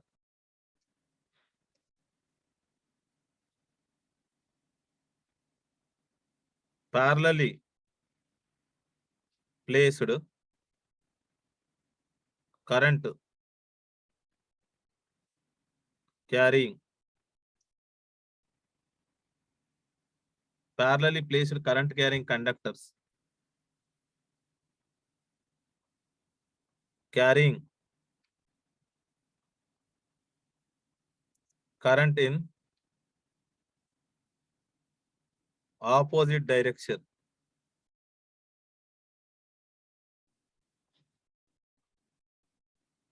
repel each other.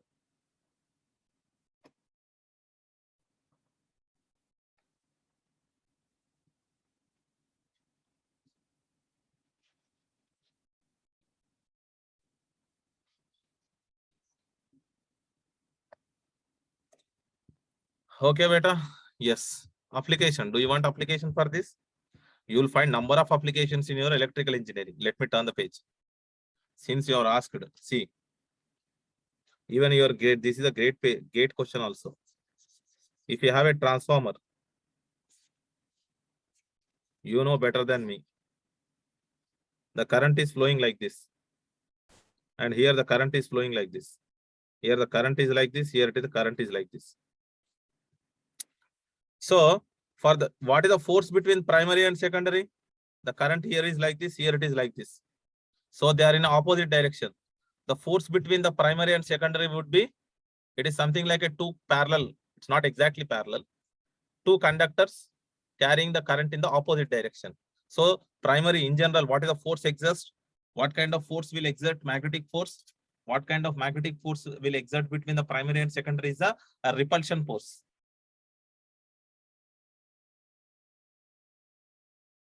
What kind of force will exist between primary and secondary is a repulsion force beta. And what kind of what kind of force exists here? See here the in between the coils of the primary and between the coils of the secondary. So here it is like this. It is like this. It is like this. So here the current direction is like this. Here the current direction. It is like this. Same. So between the coils of the primary, there will be attraction force because the current direction is same. Between the coils of the, here also there will be attraction force. Here also there will be attraction force. And between this one and this one, there will be a repulsion force. Okay. Like this, you will find number of applications in your electrical engineering.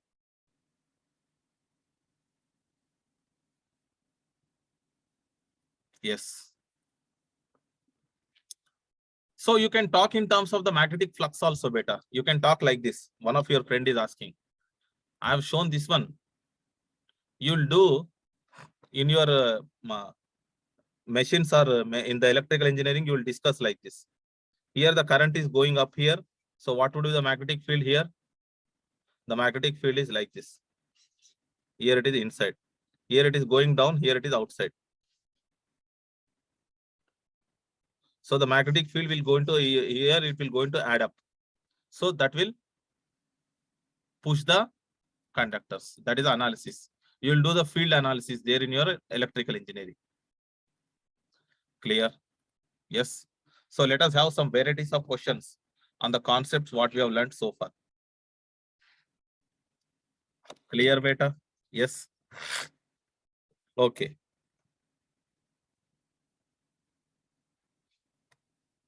The magnetic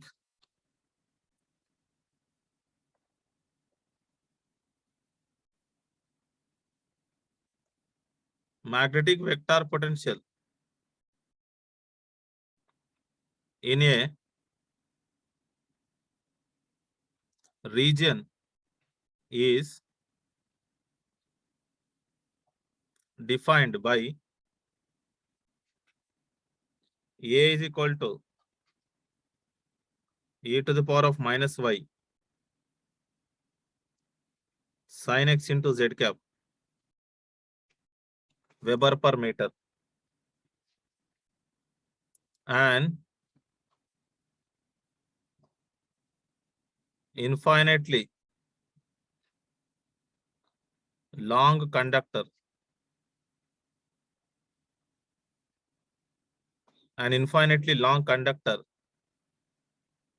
having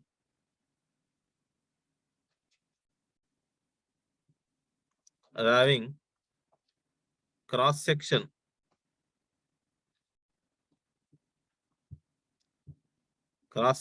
area A is equal to 5 mm square and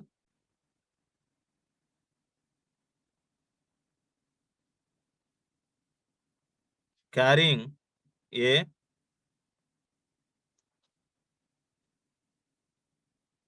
DC current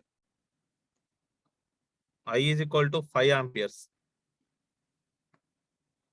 in the positive y direction.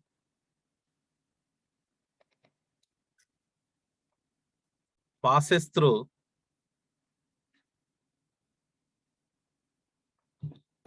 this region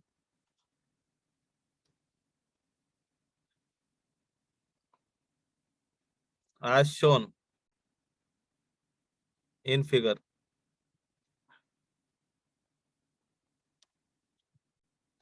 Determine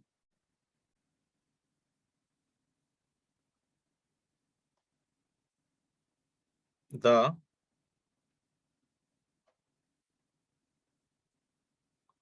expression for question A, B,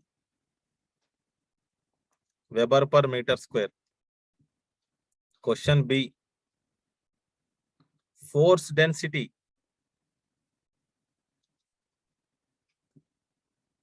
exerted on the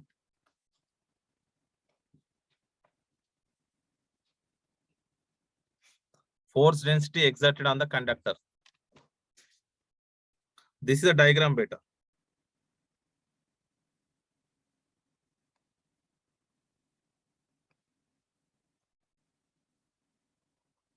Here it is X, here it is Y. Here it is the current carrying conductor.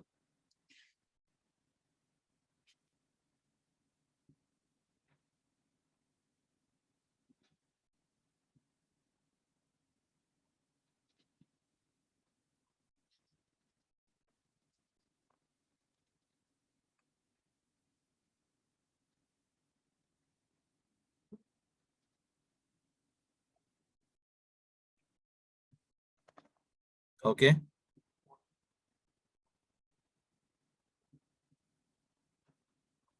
Here is the I amperes current.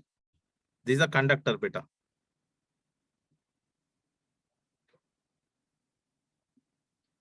And it is having this current carrying conductor is placed in a magnetic field. Direct magnetic field is not given. Magnetic vector potential is given. First, you need to find out the magnetic vector potential. Later, you need to proceed with this one. Read the question carefully. The magnetic, this was a conventional question, but okay, we can deal with this one. Ultimately, we are interested in learning the concepts here.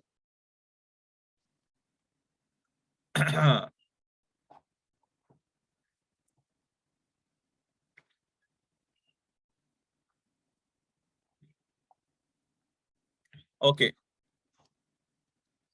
The magnetic vector potential in the region is defined by A. A value is given beta. An infinitely long conductor having a cross-sectional area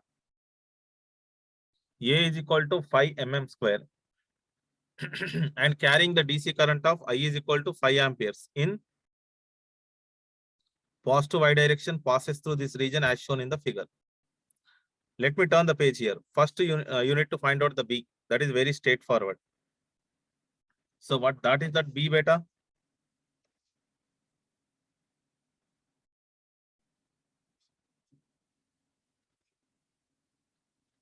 B is equal to del cross A. It is a very straightforward. Yes. So what it is? X cap dou by dou X. Which component is given beta? Z component. So here it is 0. Here it is y cap. Dou by dou y, it is 0. Here it is z cap. Dou by dou z. E to the power of minus y. Sin x.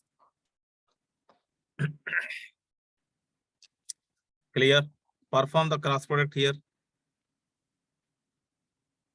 X cap into this minus this into this. Yes. So what you're going to get? Minus e to the power of minus y into Sin x minus 0. Minus y cap into this minus this into this. Yes, beta. So here it is minus y cap into e to the power of minus y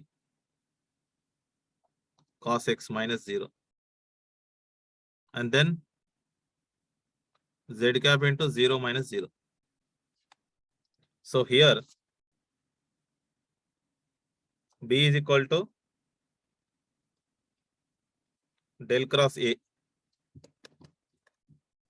Here it is e to the power of minus y into sin x x cap minus e to the power of minus y cos x y cap. So that is the first part of the question, beta, B expression. Further, if you want, you can write it like this. E to the power of minus y common sin x x cap plus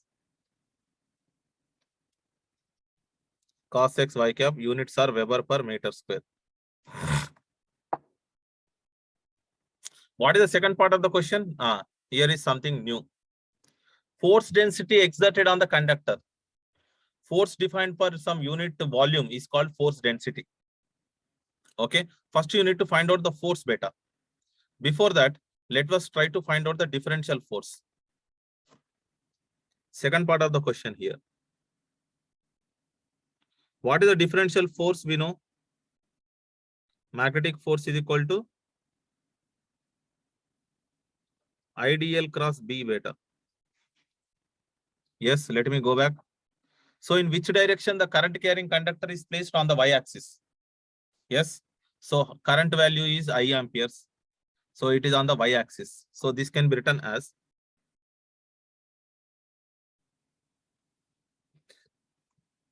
here it is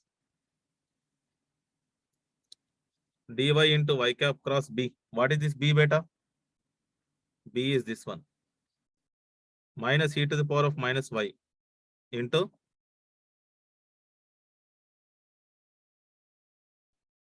sin x x cap plus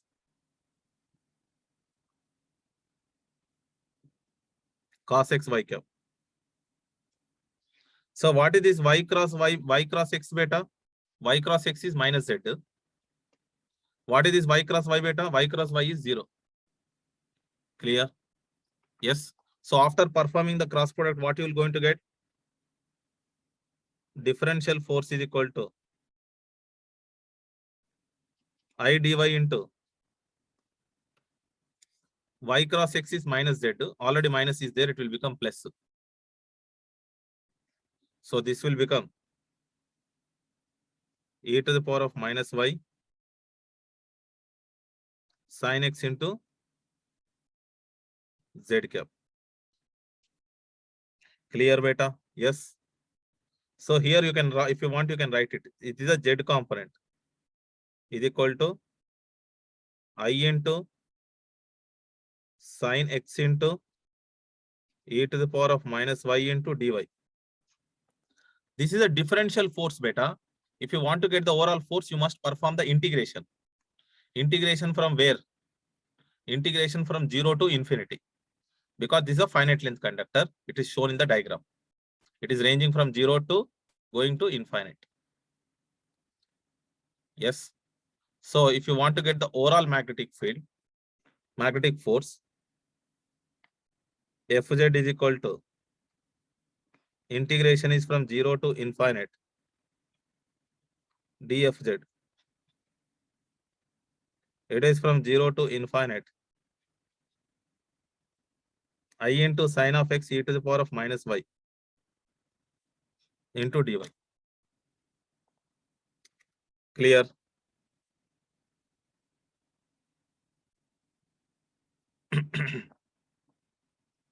Beta, see here. Here, where this infinite line is fixed at some x is equal to constant value, somewhere here like this. X is equal to constant. What is changing on this current carrying conductor? Y value is changing. X value is fixed. It is not placed like this. If it is placed like this, then the x value will be changing, y value also will be changing. So the x component is fixed. Only y component is changing. So you need to bring, so the x is constant here. So Fz is equal to I into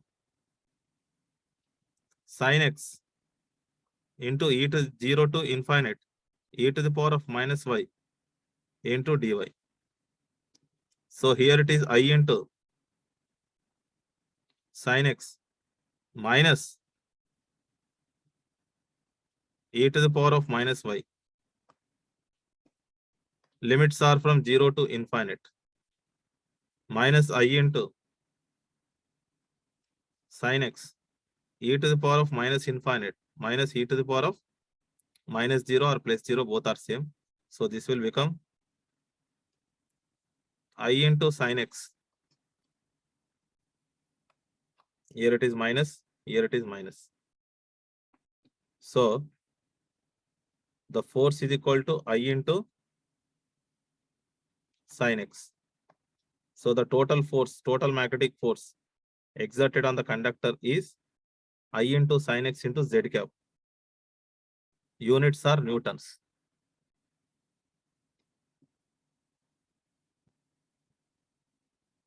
Clear, beta? But what is the question? He is not asking the total force. He is asking us to find out what is called a force density. Yes. So I'll take it for the unit area, unit volume, beta. Let me turn the page here. So the unit volume, I'll going to represent something like this. Here it is the force per unit volume.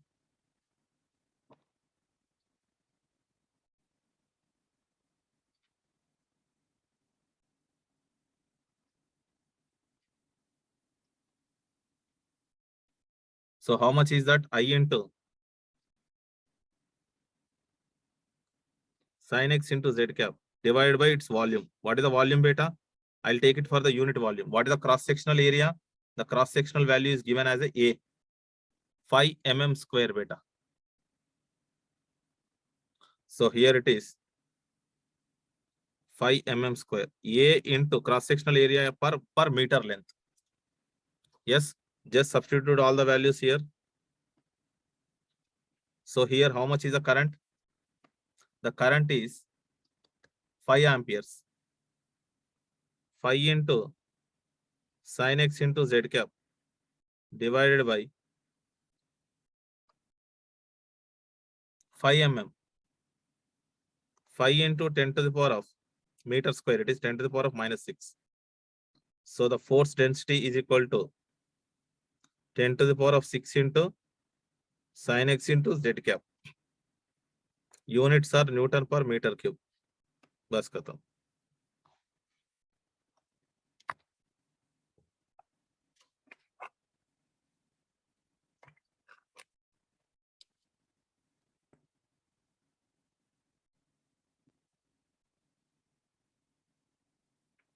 Let us take one more question.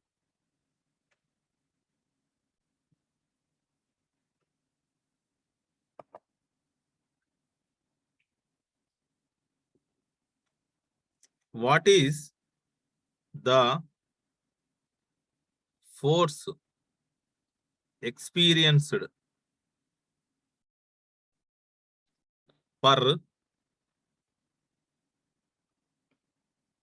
unit length by a conductor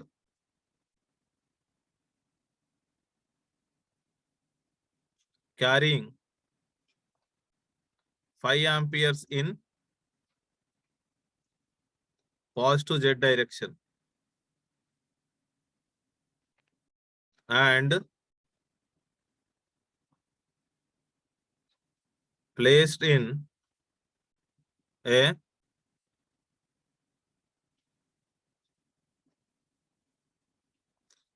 magnetic field. B is equal to 3x cap plus 4y cap.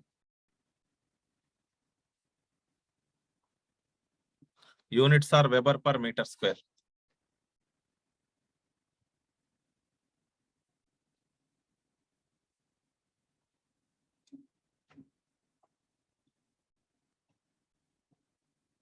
Why limit from 0 to infinity? Observe the diagram. The current carrying conductor is from 0 to infinity. If you take it from the minus infinite to plus infinite, you can check out, cross check. If you put some minus infinite, here minus infinite, plus infinite. So the answer will become infinite. That is also one of the reasons. Yes, beta. It is a very simple question.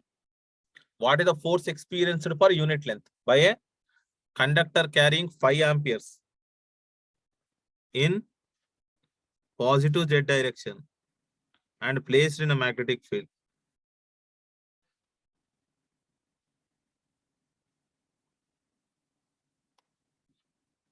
So what is the magnetic force beta when the line current is given? I into dl cross b. What is this I into dl beta? It is phi into current is flowing along the z axis. So dz into z cap. Just substitute there. So the magnetic force is equal to phi into dz into z cap. Cross product with 3x cap plus 4y cap.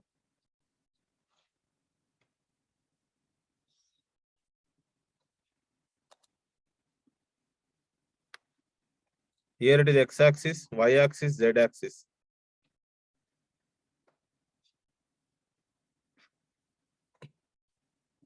So what it is? I'll bring the scalar quantity this side. Force per unit length is required, isn't it? What is z cross x beta? Is y. So here it is 15 y cap. What is z cross y beta? Is minus x. So here it is minus 20 x cap. So here it is Newton per meter is the answer.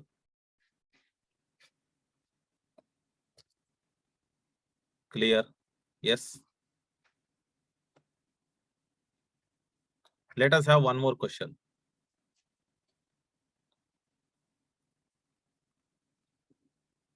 Okay, beta. I'll go to turn the page.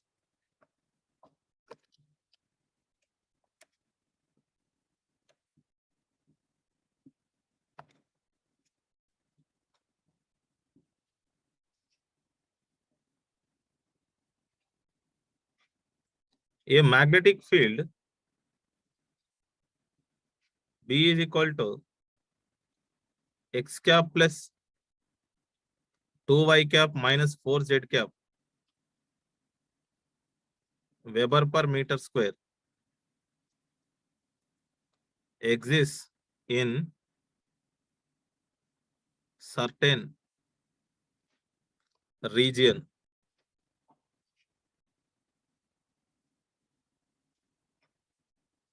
if a test charge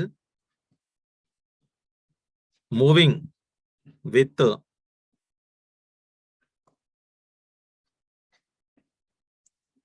velocity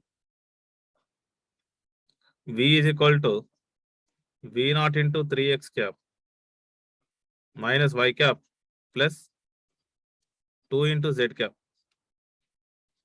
meters per second experiences no force at a certain point. The electric field at that point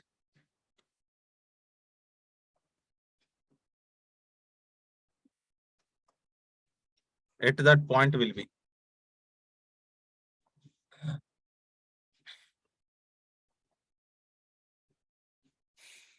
Yes, beta. So this question is something related to the magnetic field, charge, velocity, electric field.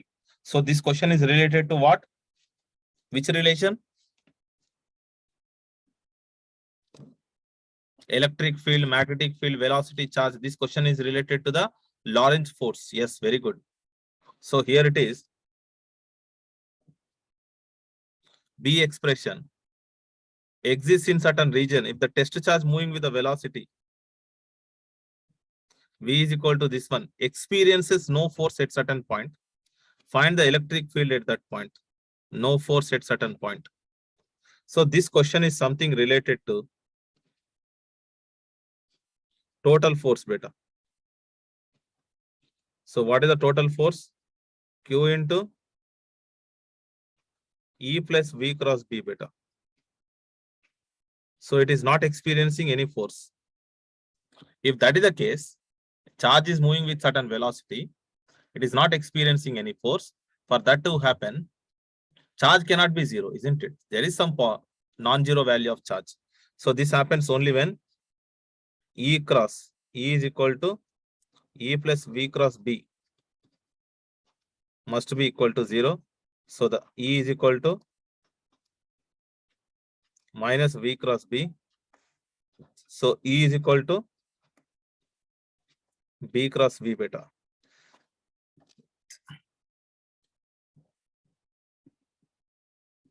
Just to take the cross product of these two things, that's it.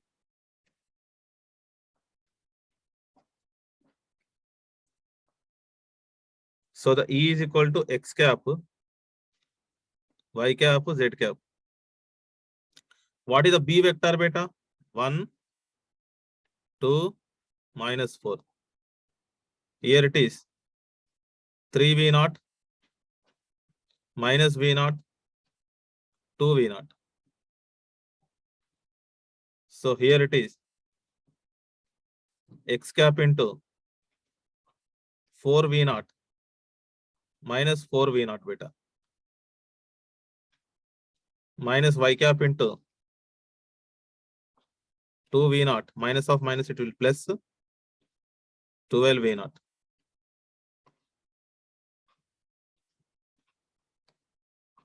plus Z cap into minus V0 minus 6V0 beta. So finally, what is the electric field expression is minus 14V0 into Y cap minus 7V0 into Z cap. Units are volt per meter.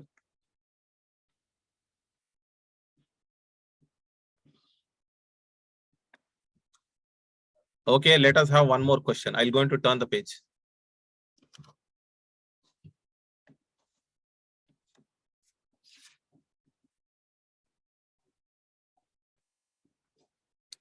Two long conductors. Two long parallelly placed conductors.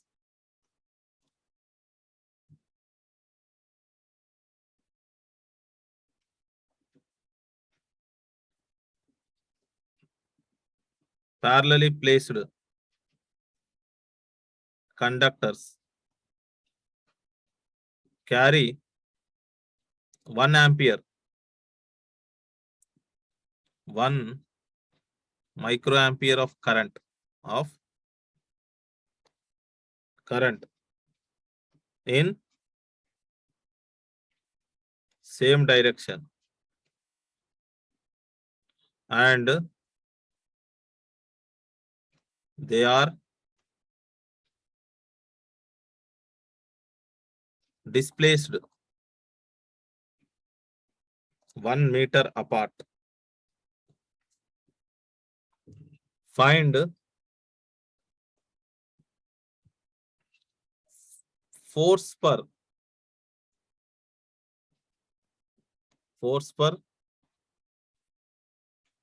unit meter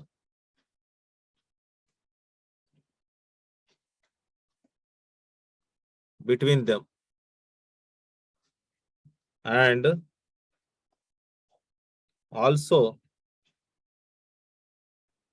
comment on nature of force.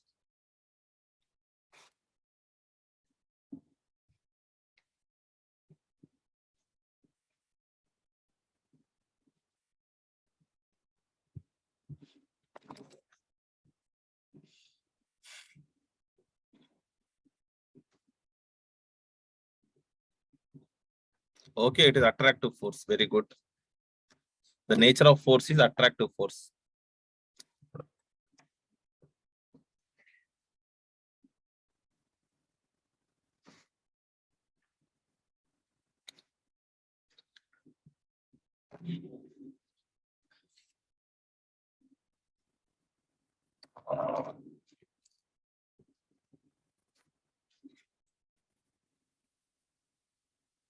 Yes, beta.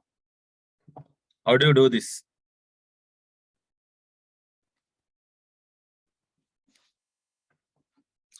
Let us draw some rough diagram here so that you will get some idea. There are two current carrying conductors here. Infinitely long beta.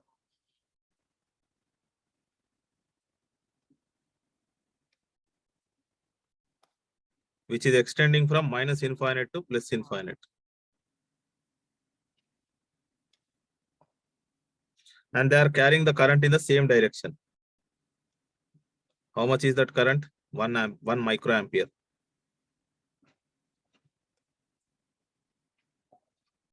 And what is the spacing between these two things? 1 meter. I'll call this as the first conductor. This as a second conductor beta. Is asking what is the force per unit length between them. What is the just is asking magnitude. How do you find out the force beta?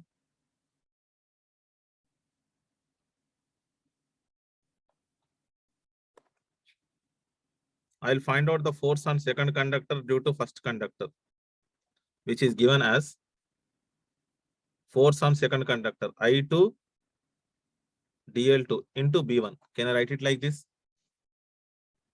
Force on the second conductor due to the first conductor. Actually, if you write it like this, I'm going to turn the page here. The space would not be sufficient. So I'll write the force on. First, let me write down the vector here. I2 dl2 cross B1 beta. It is a force on second conductor due to the first conductor. Let us take only the magnitude. I2 dl2 into B1.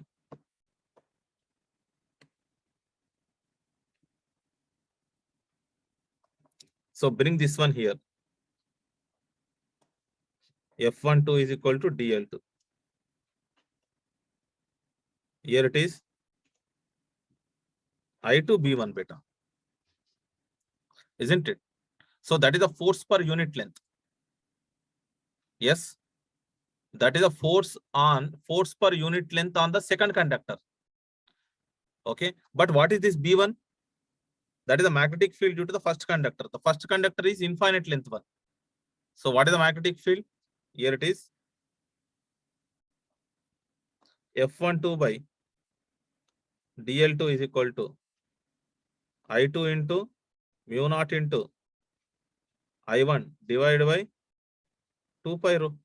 So here it is F12 into dl2 is equal to mu naught into I1 into I2 divided by 2 pi rho beta. So that is the force on the second conductor per unit meter. Now let us try to find out is asking the mutual force between them, isn't it? So interestingly, that will be same. So F21 beta. What is the F21? It is the force on first conductor due to the second conductor. Let us take only the magnitude. F21 is equal to I1 dl1 into B2. So here it is F21 by DL1 is equal to I1 B2. So that is the force per unit length on first conductor. Interestingly, this will be same beta. What is this one beta? It is a magnetic field due to the second conductor. What it is?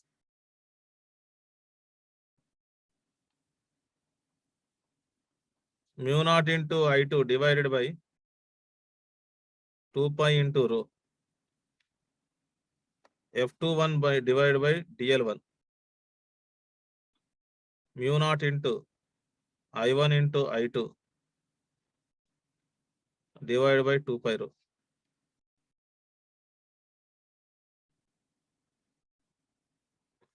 So what is the force per unit length? Whether it is F12, mutual force per unit length between the two conductors is, it is the same thing. So which is mu naught into I1 into I2 divided by 2 pi rho. So just substitute all the values. So which is, it is Newton per meter beta. So which is 4 pi into 10 to the power of minus 7 into how much is the current flowing? 1 micro, 1 micro. So 1 into 10 to the power of minus 12 divided by 2 pi into distance is 1 beta. So here it is 2 into 10 to the power of minus 19 beta. So it is force per unit length. I can just summarize that. 2 into 10 to the power of minus 19 Newton per meter. What is the nature of the force here? Current is flowing in the same direction. It is attractive.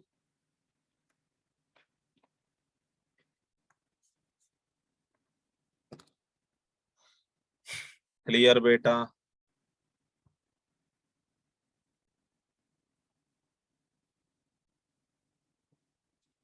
Okay beta.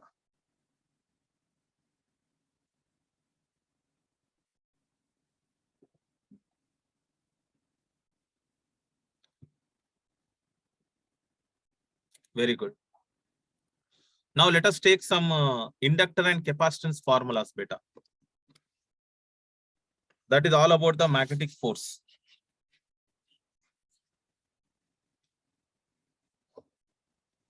I am giving all the concepts, which is helpful for your GATE exam, your engineering service paper, and also for the state services, especially Telangana state services and MPSC, UPSC, isn't it? State services exams will be there for the assistant engineers. In those also, they are asking the questions from this electromagnetic theory.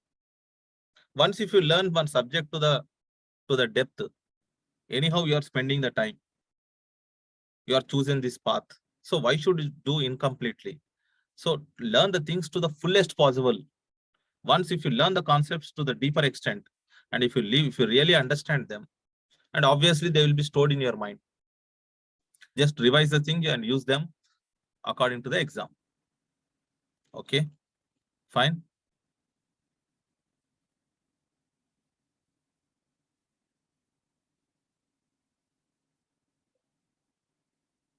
You Uttar Pradesh Public Service Commission, not GPSC. What I mean to say. ISRO is also, yes.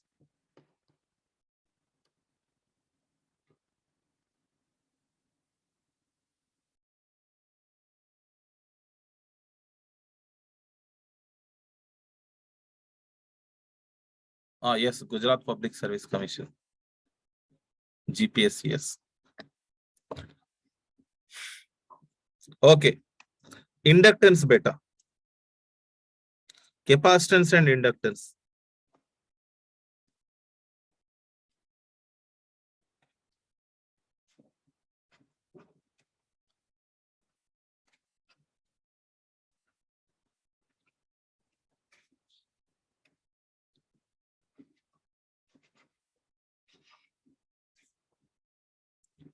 Yes, see here, if you have a two plates, there is an electric field between them. That means what is the basic essential requirement for the capacitance to happen? For the capacitance to happen, minimum there should be two oppositely charged bodies. So there will be a electric field between them. And similarly, if there are two oppositely current carrying conductors, there will be a magnetic field between them. That we have already seen in the today's session by observing the solenoidal. Solenoidal is one of the most famous inductor. One of the very fundamental thing to realize the inductance, isn't it? In the this we have seen in the applications of the Ampere's law. Here, see, there is a magnetic field here. So the current is going inside here. Here it is outside here. It is something like a two-plate system. So in between them, there is a magnetic field.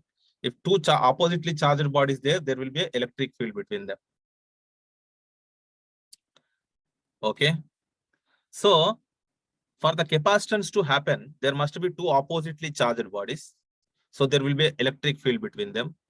And if the two current carrying conductors, if the two current carrying two bodies are carrying the current in the opposite direction, there will be a magnetic field between them. Okay. So that leads to the concept of inductance and capacitance. How do you define the capacitance? In your basic circuit theory, it is Q by V. Yes or not? It is Q by V beta. So how much potential you are giving to the plates and how much charge it is inducing, that charge will in turn induce the electric field. Yes, generally if you want to give the electromagnetic theory expression, here it is closed surface integral of d dot dA divided by minus line integral of EDL.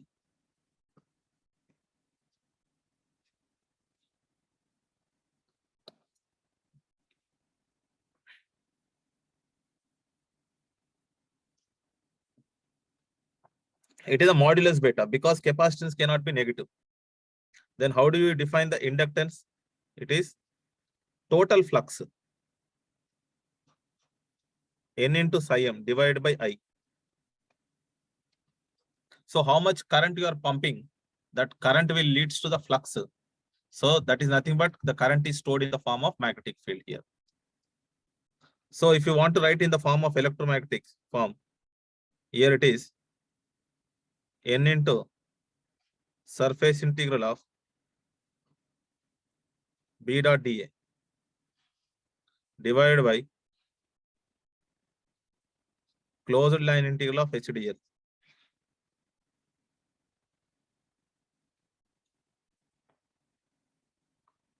So this is how you need to find out the field. If you have a capacitor, you need to find out the electric field between them by applying the Gauss law. And you need to make a use of that electric field and you need to take the proper limits and you need to integrate and you need to get the capacitance value. Similarly, if you want to find out the inductance for something like a solenoidal, which I have already explained, find out the H value by using the Ampere's law, substitute here, integrate that one. So you'll get a inductance and capacitance formulas. Here we'll not going to do any derivations here for the inductance and capacitance. Mr. Swain, what kind of that mutual inductance and inductance will come under the circuit theory? Here we're going to discuss the inductance and capacitance of some special configurations. Mutual coupling value, coupling coefficient, that will be discussed, and the dot convention will be discussed by your circuit theory faculty. Here we're going to discuss about inductance and capacitance of some special configurations. What are those special configurations? Number one, coaxial cable beta.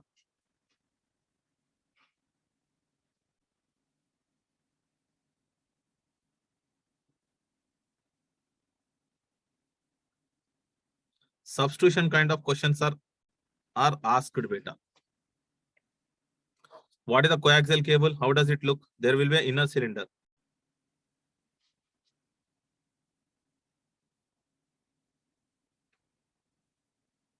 There is an inner cylinder.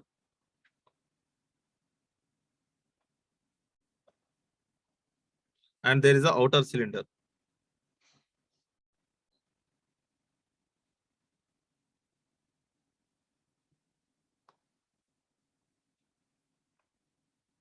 It is having a radius A beta.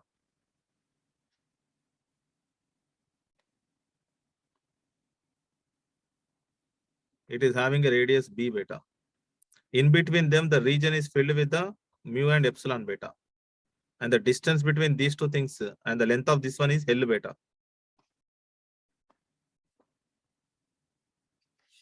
If you see a top view, how does it will going to look like?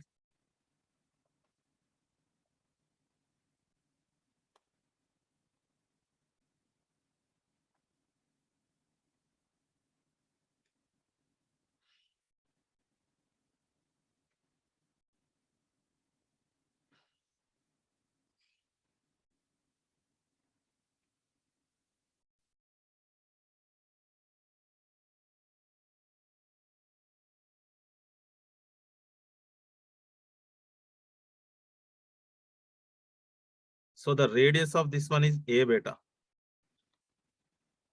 Radius of this one is B beta. In between them, there is a mu and epsilon beta. That is the top view. Yes, so the capacitance of this one is given as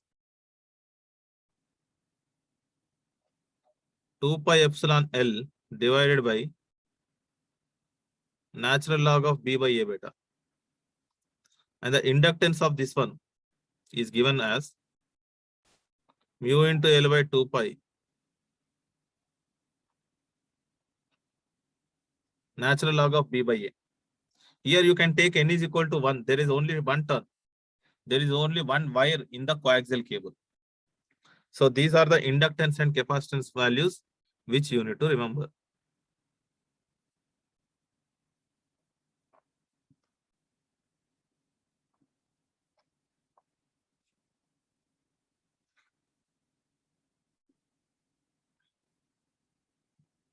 Clear, beta? I'll going to turn the page here. This is one of the more famous configuration which you need to remember. Coaxial cable. Number 2. Spherical capacitor.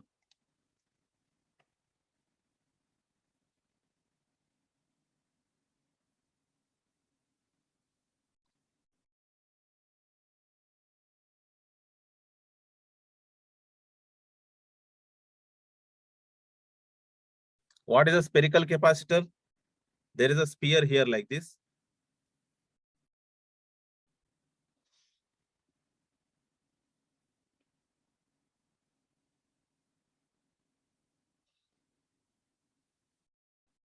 And there is a one more sphere here like this.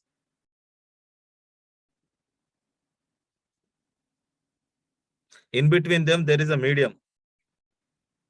Here, this is a sphere beta.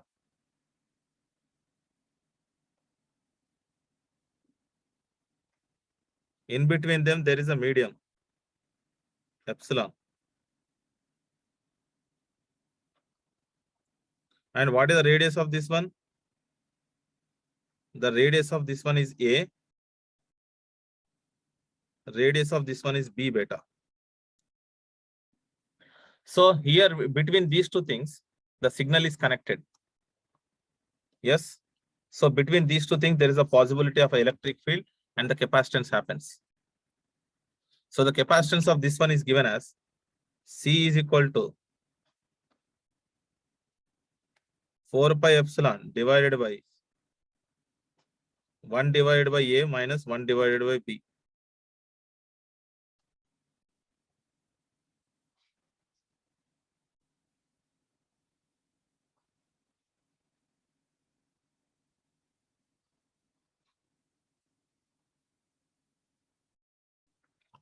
Okay, next.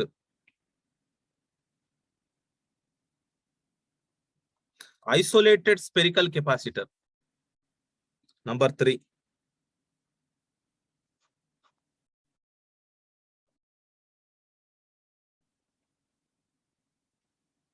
isolated spherical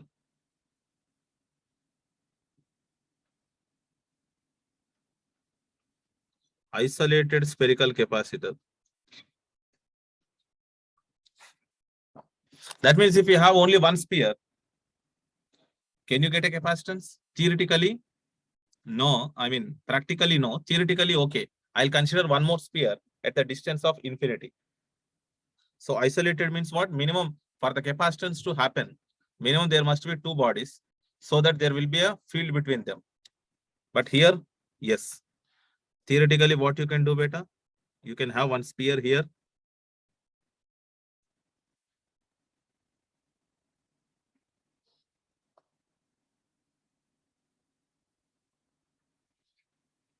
Here it is having a radius A.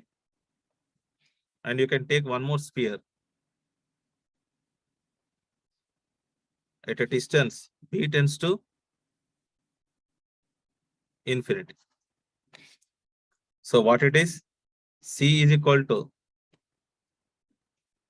4 pi epsilon divided by 1 by A minus 1 by B.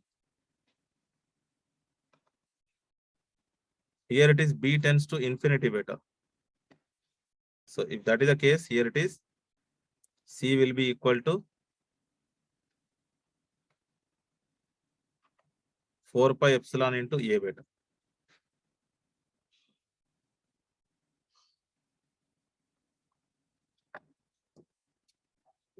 Clear?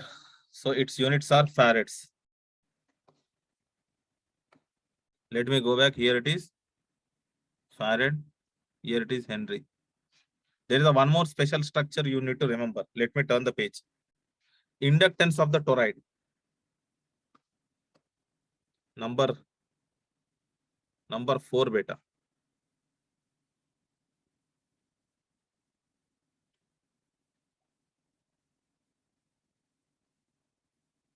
Toroid.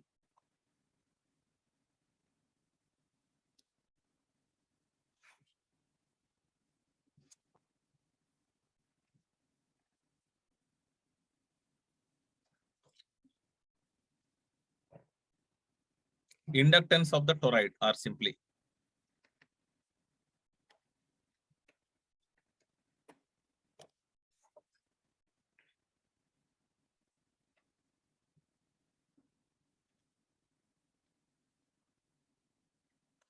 inductance of toroid.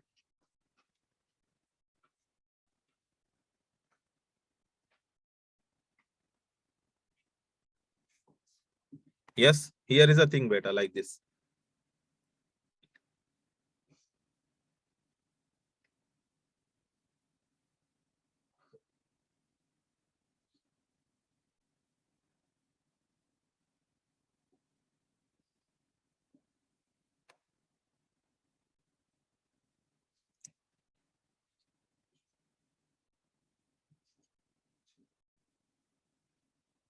Here is a wire like this. Here it is wrapped like this.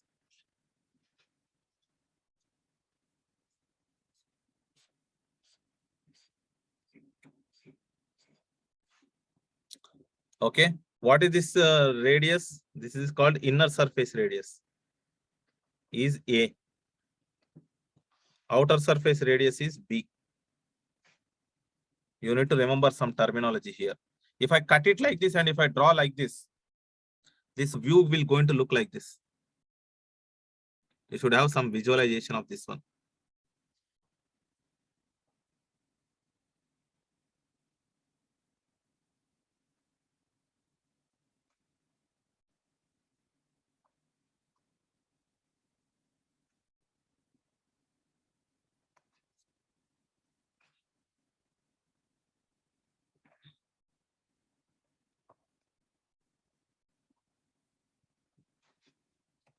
Here it is. Rho is equal to A. It is called inner surface radius. Here, rho is equal to B, outer surface radius. Here it is thickness. Z is equal to L. This is a standard representation beta. Okay. And here the inductance of this one is equal to mu into L into N square divided by 2 pi into natural log of B by A.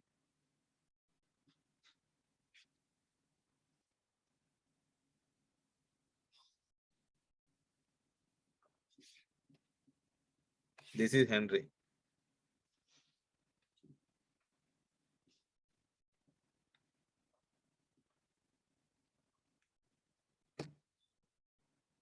So what is the, you have to remember this terminology here. This rho is equal to A is called inner surface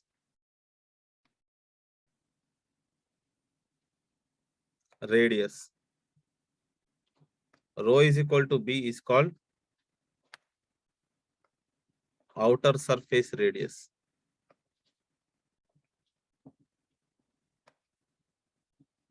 Z is equal to L is called thickness. And N is anyhow number of turns.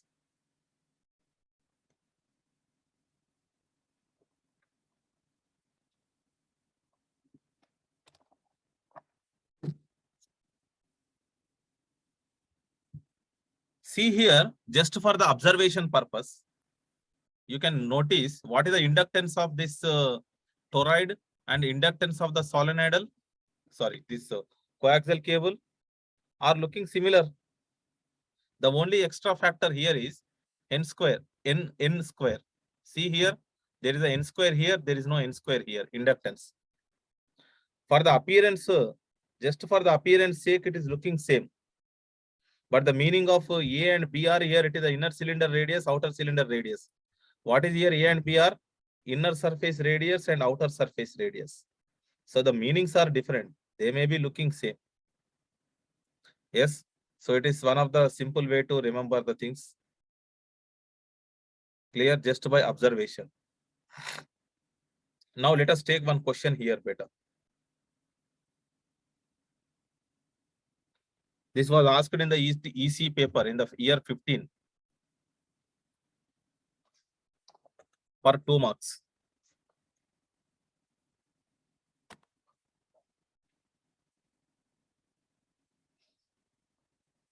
A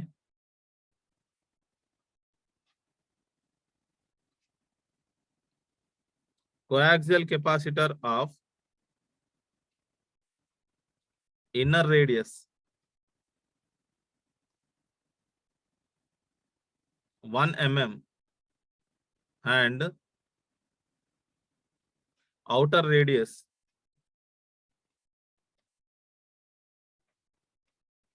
5 mm has a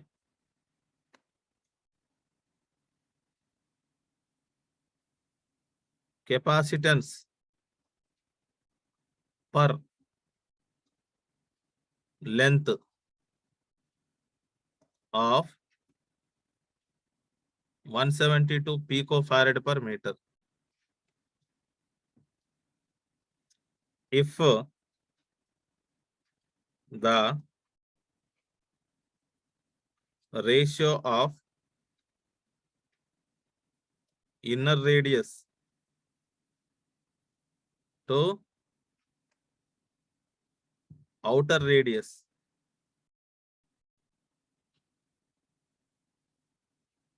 is, if the ratio of outer radius to the inner radius is doubled, the capacitance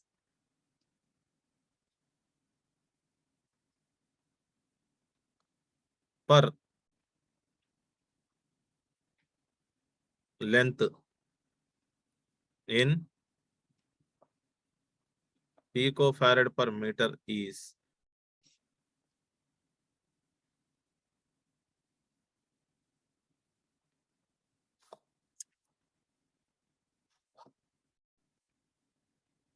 You try this one. Let us open the session for your doubts.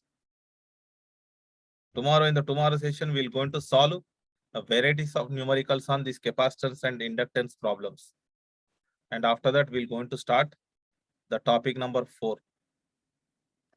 Last topic. Okay, just raise your hands. I'll come to you.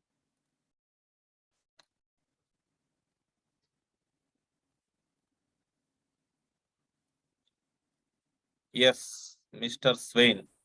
Hello, sir. Yes, beta. Sir, that derivation of capacitor and inductor is somewhat asking means basic that mutual inductance already asked in the question. Great. No, what kind of derivations you will get? Derivation means that is one long that current carrying conductor that flux is means flux is passing through that square loop. Okay. Okay, and that flux is phi flux due to that loop due to that current carrying conductor divided by conductor in that current. That is in some ln form it will be it. That is here we are means piecewise integrate means that flux will be from dx length. Yes. It is like this, right? Like this, and it will be flux is like length is area A. And okay, that will be cut In the z axis. This is in the rho axis. So here it is d rho, d phi, dz phi cap. Mu by 2 pi into per unit length. Then by rho d rho and dz. It is only the flux, magnetic flux. Sir, that you want to get a what you want inductance, sir? That your mutual inductance. It asking get 2020.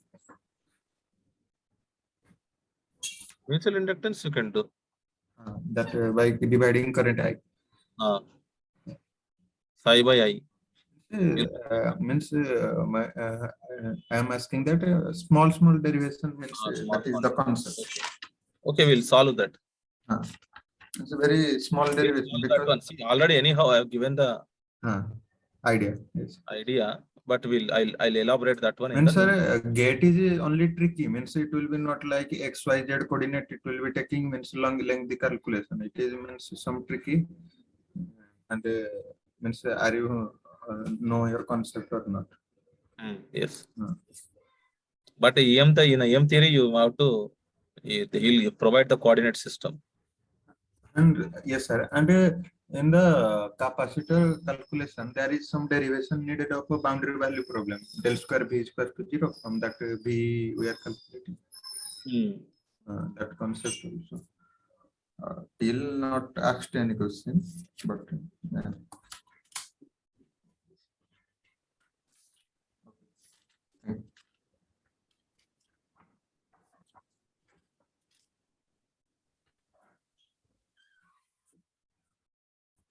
okay, someone answered very good. 120.22. Amrit Sagar, very good.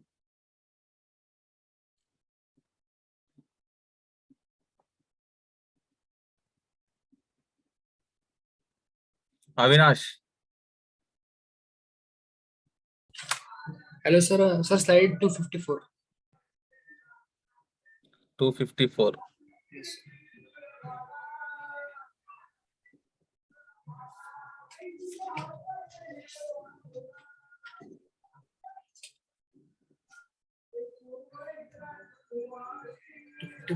Sir, here how you find the direction of the magnetic field? Sir?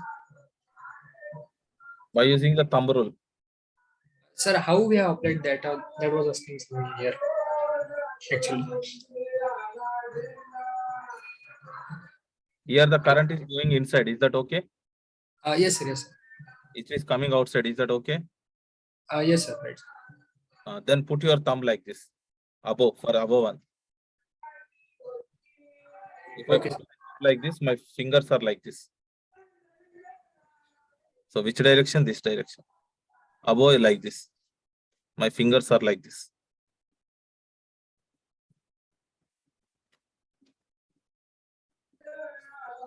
Okay. That is the thing. Okay, sir.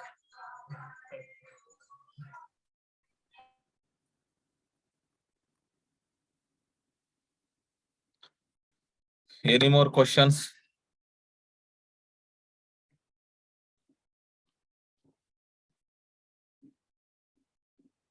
Yes, you'll get the notes. Are you not getting the same day notes?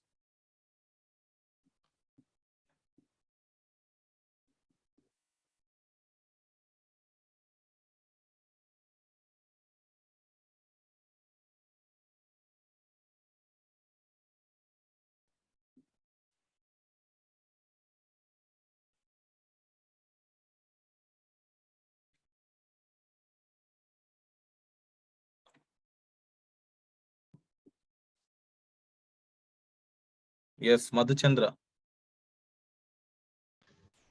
Hello, sir. Yes, beta. Hello, sir. For a question, can be solenoid be ideal, solid wire ideal conductor? You said yes, right, sir. Sir, for that, then a solenoid flux outside the conductor has to be 0. Flux outside the conductor? It has to be 0, sir. Right, Why sir? like that? So you said, sir, for solenoid only flux is exist inside magnetic flux. Yes, sir. That means in that question you asked what is the proportionality on question, sir. Which question? I think Just a for minute. a solid proportional to inside the radius and outside. Just a minute. Just a minute.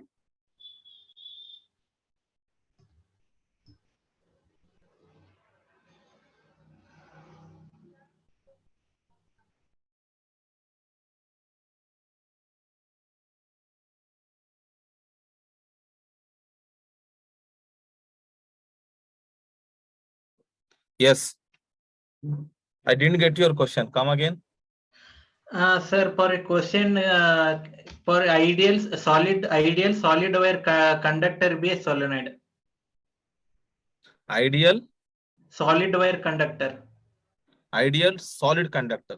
Yes, sir, conductor. Yes, obviously you can just rotate like this and you'll get just Right, just a sir. Then one of the question in you said it's a proportional to whose radius is less than radius of the wire and proportionality question, sir. Okay, fine. That one.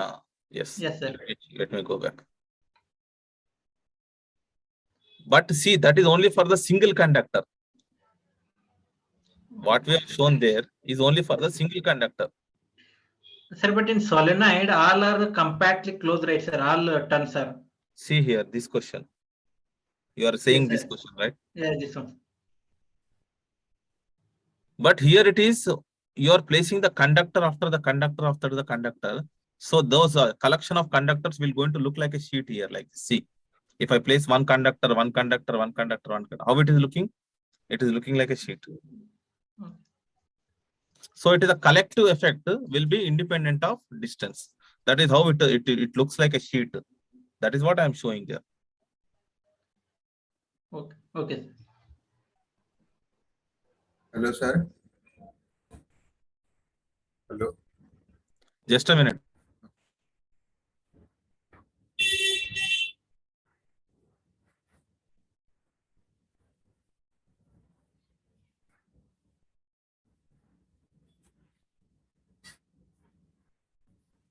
Yes, beta, Swain. Sir, that problem, force density. Flux density. Which problem? Force density. Force density. Sir, here you have taken by force per unit volume after calculating total force. Let's suppose I am considering that J dot dV. J dot dV. Okay. Then that force per dV already means dF by dV. Already directly we can means that a small volume, that is mu by 4 pi into that formula dV will be. But the area, cross-sectional area is not given here. Given, sir, 5 mm square. Or, that dV, you're going to get dV there. But yes, you'll get the same thing. Yes, I think. Okay. Means that Yes. 5 mm. Why? Because you need to find out current density J there. Yeah. because Anyhow, no you'll need. get the same thing. Anyhow, you'll get the same thing. Same.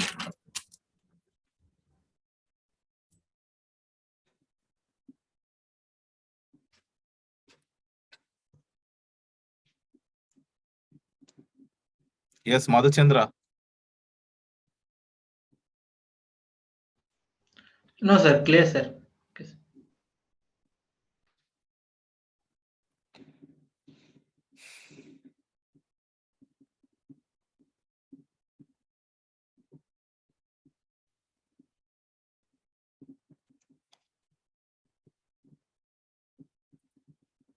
Oh, inner to the outer or outer to inner? What did I given in the question?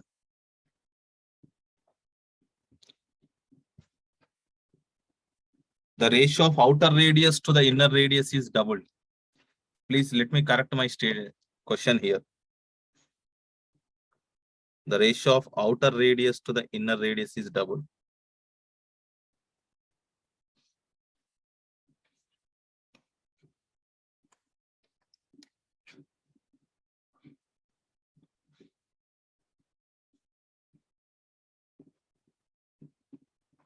Outer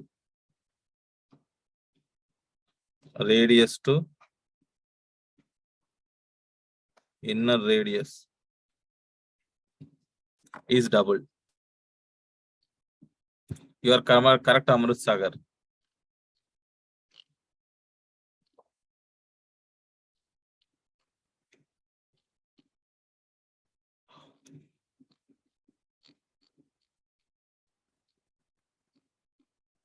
That eddy current loss and all those things, please ask your machines faculty.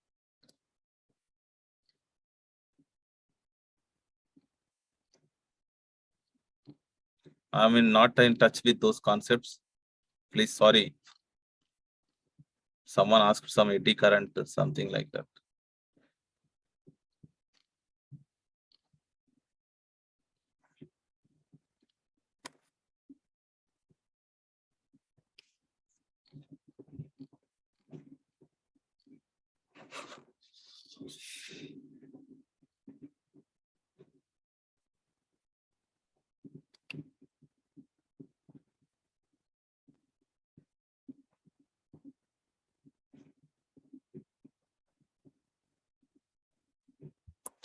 Eddy current.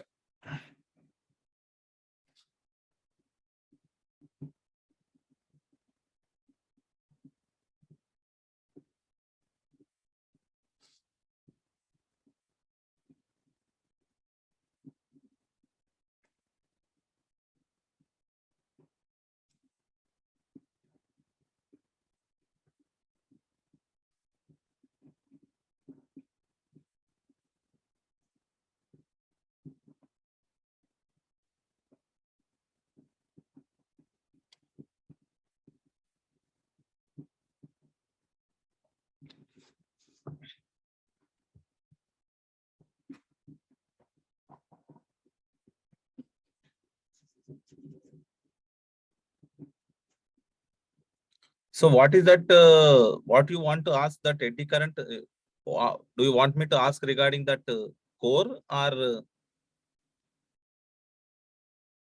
if it is iron, if it is the air core, there won't be any. If it is a core other than air, then there will be, obviously there will be eddy currents, because the magnetic flux is established inside the core.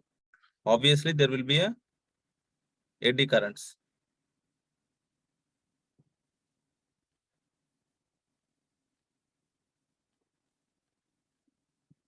Shruti Gokde. Sorry, Godke. Hope you are active. Yes, Mr. Swain, it will take maximum 4 days, 3 to 4 days to cover the syllabus. Tomorrow, anyhow, we'll finish this from numericals on the capacitors and inductors, and we'll start the Faraday's law, continuity equation. Day after tomorrow, Maxwell's equations, boundary conditions. Maximum 3 more days. Okay. Yes, very good. May I know your name, Mr. Attendee? Anonymous.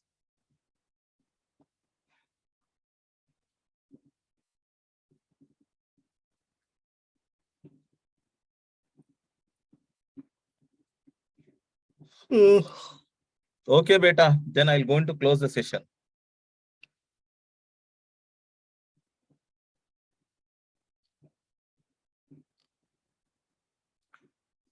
Bye, friends. Good night. Take care.